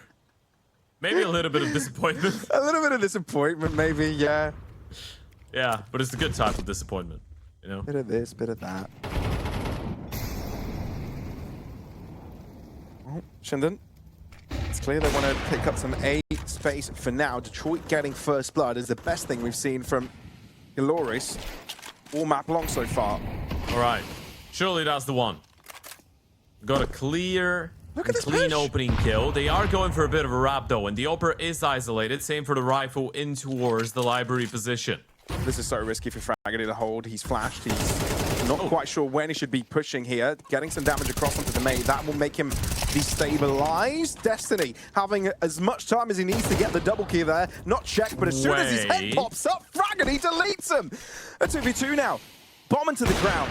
At least attempted to get there, and Detroit isolates one to leave IVZ on the clutch. He hears the movement down to the Tech 9. Detroit body hops his way out of the smoke, and finally, Galorys able to break their silence. Whew, that's a big round coming out of Detroit, and it all comes down to one failed smoke in towards Moto, right? If there's no gap there, then the rifle can cross. It's such a different post plan. It was about time for ShindeN to make a mishap as well. Have a bit of a wrong step.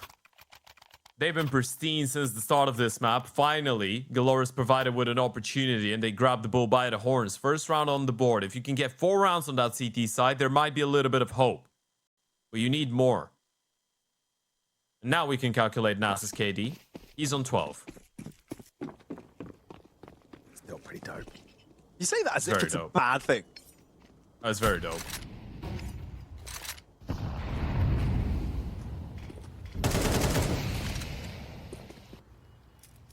So, Galorys looking to see if they can chain things together with 3 rounds left to spare in the half. BKL playing a little bit more aggressive up front with the smoke. He's looking for that gap.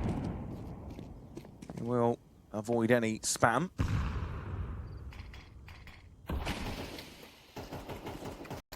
Miraculously, ShindeN have avoided all nades. No damage taken from them. Inferno is that type of map where it's hard to believe you'll be starting things off without any damage taken. You're looking to take space early.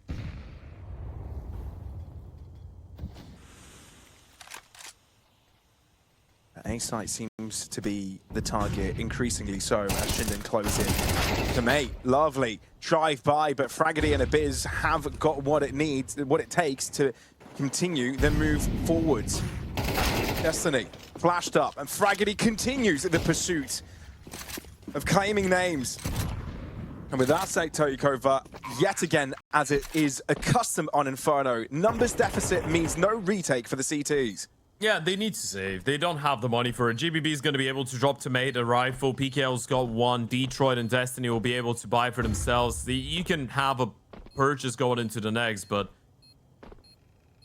it's just so disheartening. Fragedy, he's on a bit of a streak after the 4-piece in the previous round. Or the 3-piece, sorry. Gets a double kill here. He was the most quiet member of the team. I mean, Ivs is on 3 and 3. He's barely seen people. That's how tough these rounds have been. And that's 9 rounds as a bare minimum. And as we said, they've got plenty of cash to go for the reinvestment. They can even put Detroit on an AWP. So it's not a money issue for Galorys. It's a round problem. And a time problem, because they are running out of time.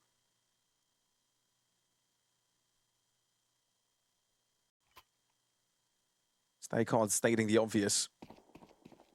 And there is a weekly reload. That may not be obvious if you want to take advantage of that. Down below for more info, $35. Chi missing the mark at the very beginning.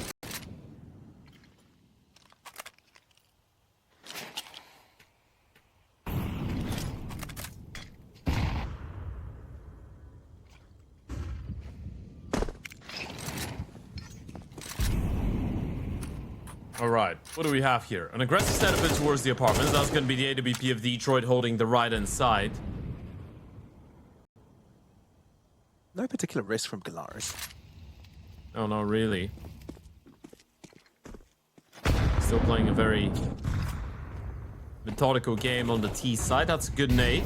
It's going to leave Ivs down to 48 HP. Fragedy leading the charge, looking like a fast acceleration into the B-bomb side. And that's exactly what it is. They're trying to catch their opponents off guard, but this is a nice standout moment from GBB and PKL. GBB using the middle pillar of the fountain to perfection, even damaging down Tommy before he gets the bomb planted. Tommy's alone on site. Abyss has to do so much to keep themselves afloat. Damage taken by both players on this 2v2. They don't have any util, right? No defuse kit either. They've got 2 of them dropped on the bomb side, but they need to pick one of them up. Side player needs to try and stay alive and buy time for Abyss to get closer. You know one's coming in from Banana. Destiny needs to balance attention to 2 different directions at the same time, but it doesn't have the information on Dark. By process of elimination, you figured it out, and now all eyes on Abyss. HE could clear out Detroit. Or finding out a deeper angle for him. Spray down, now looking for the headshot, but already diffused. Galorys able to find another one. Just one man standing, but one man was needed. Whew. And it's all down to the patience of Detroit, by the way. The fact that he doesn't swing straight away with the pistol the moment that the shot gets baited out. That was a great refrag coming out of Tommy. He tried to bring him back. That's a 2 versus 4 if you want to look at it from that perspective. Good work coming out of Destiny. That's the kill that we were talking about, is the fact that Abyss wasted so much time waiting for that swing of Detroit that never came through.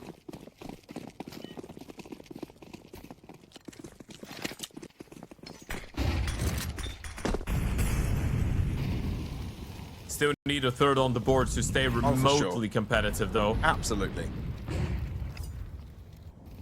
And again, no reason to risk. They're pretty much hoping that this B site being bolstered up more strongly than we saw at the very beginning will bear fruit.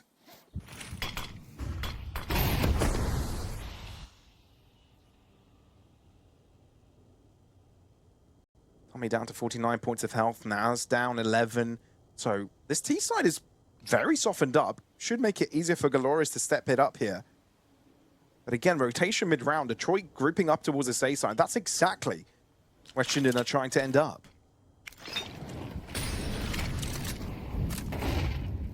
A bit of caution into the wind. Molly under porch, smoke long. Trying to retake Banana in the meantime as well via Tommy. Not making too much noise. This is going to be a pretty similar round to the one that we saw a couple of rounds ago. A bit of a B fake out of 2 players on the exec and a triple walk out of Apps. We've already seen that. Will Galorys be able to read it, recognize the pattern?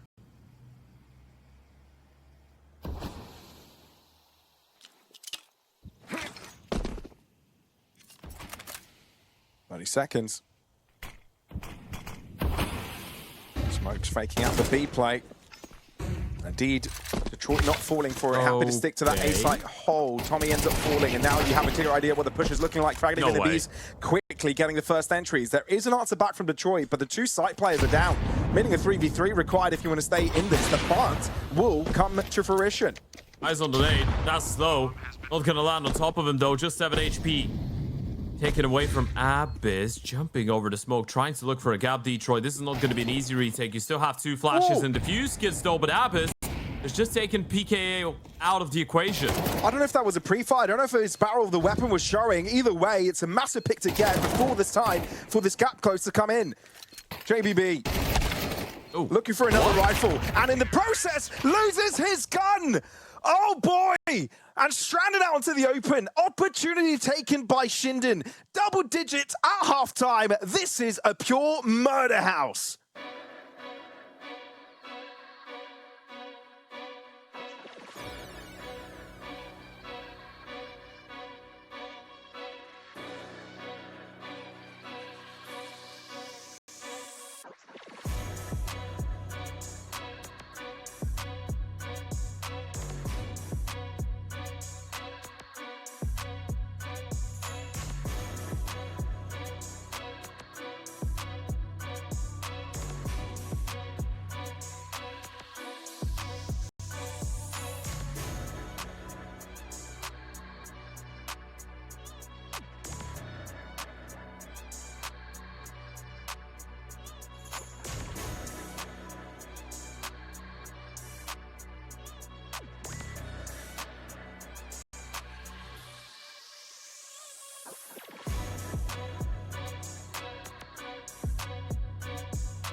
And we're back, folks. ShindeN, a massive advantage already from the first half on Inferno, continuing where they left off from the previous map. Now 3 required, with Galorys having to climb up a mountainous mountain. Maybe this T side will favor them. Maybe in control of momentum and tempo, they can seize something back. But with ShindeN stating intent, that's going to be damn difficult.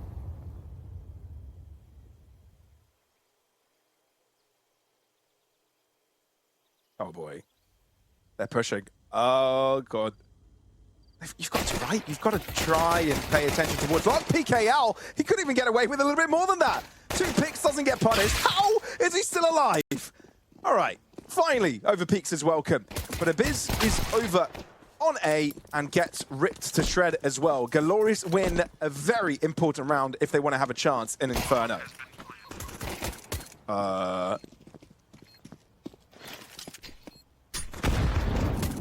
Big nade. Terrorists win.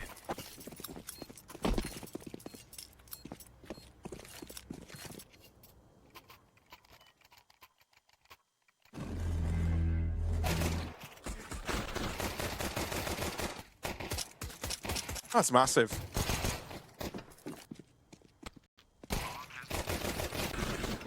And of course, it's ABK, right? I mean, of course, it's PKL, right? Once another time, when Galorys need him to start squaring things around together, it's a multi-kill from PKL, and he's done that so many times throughout this series. But you cannot rely on the performances of one player in particular rounds, in clutch moments. That's the tough part for Galorys. Consistency isn't yet a thing, as this is their debut series in the current iteration of the roster. ShindeN wanting to set expectations.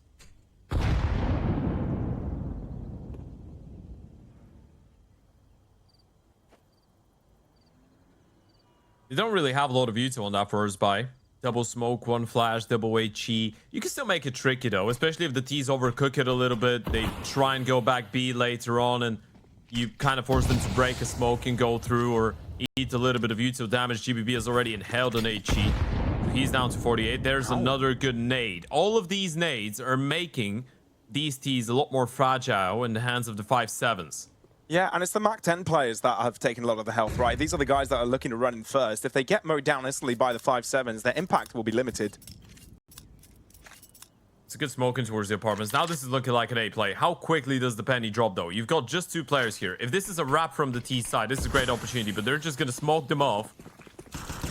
Head in towards short and probably find an empty bomb site. No way. That is, unless they break them through the smoke. Destiny and Detroit still low on HP. This is terrifying. I mean, it was the 2 low players that got taken down, and now you've done further damage onto other players that were fully healthy. Tomate sticking by, and that is a marvelous sequence from Tomate, and he's put his team right back in it. A 2v2, maybe even be favored in this situation. Timing is everything and trying to join in together. ShindeN having two players approaching from different directions and Fraggy getting an AK in his hands is really important. No kit though. The time is of essence as the hourglass runs out of sand. This round's done, and Galorys do just enough to see this round to the end with success, but with no survivors for the T's. Does he get an AK out of this? Where are they? He's found a Galil. Galil. Not quite the AK-47, but it's still 5 kills. It's not a bad force by all in all. It might be worth considering a tactical timeout and reassessing if you want to go all in once again. You do have a very decent lead, so you're not really in a position where you're going to feel forced to apply too much financial pressure, but at least you can have a bit of a half-buy, basically replay the previous round with a couple of upgraded pistols with the armors and the Uto. Another shout out over to Lorgar. Go and check out their platform, Lorgar Ready to Play. Click the banner below the stream. They are one of the amazing people supporting this entire tournament. And we love Lorgar. Ooh. Tommy, early double There's the kill. Galil. Oh, that was the bomb. Hold on. Boys, what are we doing? Do they know of the bomb? They spotted it, obviously, but do they want to be really committing for the space? That's why the A players got a little bit more proactive, right? They've re-cleared the entirety of the apartments, and now the smoke comes in. They need to try and force the issue. But you've got a Deagle, you've got a 5-7, Fraggity. Passing behind the bomb site, another attack comes in, but doesn't get the kill. It's down to another 2v2, but Detroit is one bullet away from death. It's good damage. Really good damage. Scary territory for the Galorys boys. ShindeN yet again in a 2v2 scenario. Not even a full investment from their part. But this is very doable. No util. No kit. Close in, tap of the bomb. Feeling the location of one, looking for that headshot to mate to save the day again. 2 rounds consecutive where it's to mate to be the savior of Galorys. It's absolutely terrifying, by the way. They're slowly starting to crack in all of these rounds. They're able to save themselves by mere miracle plays out of Tomate and Detroit. But this is too close for comfort. And that's very important, by the way. They might have started winning rounds, but they're still so uncomfortable. So close, down to the wire. 1 bullet away from just falling down to pieces.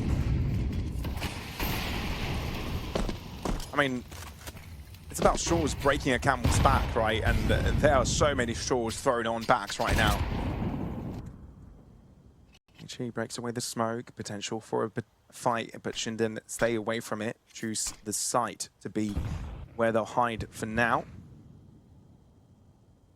2-3 setup.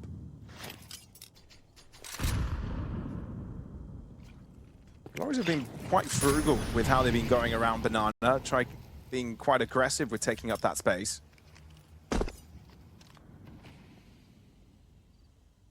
Yeah, very much insisting on pushing the CTs away, but ShindeN looked more than happy with just playing from the back of the bomb sites, right? And this is a bit of a double-edged sword. You are giving a lot of space for free to your opponents, and Fraggity might have to go on the other side of the smoke, make a decision. He spotted the Apps player. Now they know the hit is coming. Running out of ammo. Yeah, that's true. Fraggity trying to play aggressive here. Last chance to sort of making it work. It was easiest shot of his life. He may get given another opportunity to swing again. Flashed over. Fraggity ends up falling, but Abyss is also joining on the fray and can support his, even if he misses his shot. Gets given 3 opportunities, but Tommy is also here to fight. It's a close endeavor provided JBB's prowess, but 15 HP. He's able to find Ivs, and the bomb is down for him. JBB saving the day here can get Galorys back in the game. And he knows where to look, but Naz, aggressive of stance, wide swing off his corner, headshot lands quickly, and ShindeN back to business. That was so terrifying for a second. It's a team ace out of ShindeN. So many missed shots out of the Oper. Is hits the first shot, but then it was wayward after wayward after wayward opportunity. But it's every single rifle rotating in, able to get a kill before getting dropped. Perfect refrags coming out of GBB, and that was a very good college try out of him. Very low on HP though, needed the instant headshot onto Nas. And there goes that 11-5. And now we're going back to the same conversation we had in the last 2 rounds. Galorys might have been winning some of these rounds, but they've been losing so many players that now, the moment that they drop one, they're just strapped for cash. Drawing their And pockets for out. financial ruins. Yeah. I feel like we've had this combo before, but you know the old cartoons where, you know, the characters will put their hands in their pockets, draw them out, and only a button will fall out into their hands, maybe a fly? No, That's a cartoon? Yeah, I know what you mean, but I see that when I look in the mirror. Thing, maybe? I'm used to this being a real life situation. Real life situation, having just a button instead of a coin. Basically. Yeah, this is what it feels like if you're on the Galorys camp right now. Hands deep in pocket, nothing coming out. No, I know what you mean. It's kind of like when Mickey Mouse puts his hands into his pockets. He's like, yeah, I can pay. And then the pockets come out and it's, wow. Shocking. I don't know why I thought of Mickey Mouse. Oh my god. It's been a while since I did an impression of character. Homie. Oh, don't. Oh, don't. We're going there. Don't get me started, Ted. I can do Mark Simpson. It's a slippery slope. Sure. Real slippery when Ivs is performing like this. 2 picks to the god. To the god? Maybe. All right. Maybe. Well, he sent them to heaven, that's for sure. High, low, right, left. Indeed, hard to deal with, but still, casualties taken. This is rough. Detroit gets there eventually. But overwhelmed by players, by bodies, by numbers, by angles.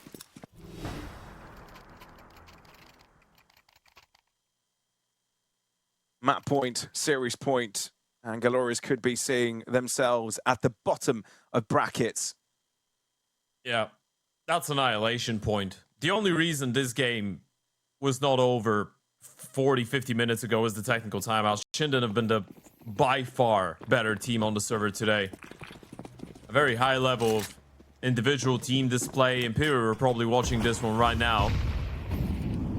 Already starting to dive deep into the prep. Shout out ATK Gear. Head over below the stream in the banner. Click it. And you could take part in a giveaway of 8 gaming mice. Only thing you have to do is watch the event.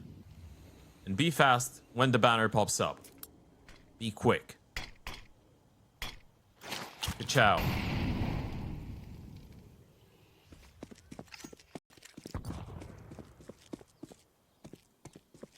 I don't think there are any cars in CS, dude. You don't think there are any cars in CS? Oh, there are. There's a car on Dust too. A bunch of them. That's why I said not moving ones. Take the backside. Only good for the one here. Galorys take over, but Fraggy's making this one ever difficult. Nice railing post up. He's closing in for the Nara, needs to be cautious. Great flick as well, and the rest close in on their duties. How about that? We thought that first map was dominant. 13-7 was the score there, but a 13-5 to one-up their results. Inferno, decisive from ShindeN, and now they can say they deserve an upper bracket push as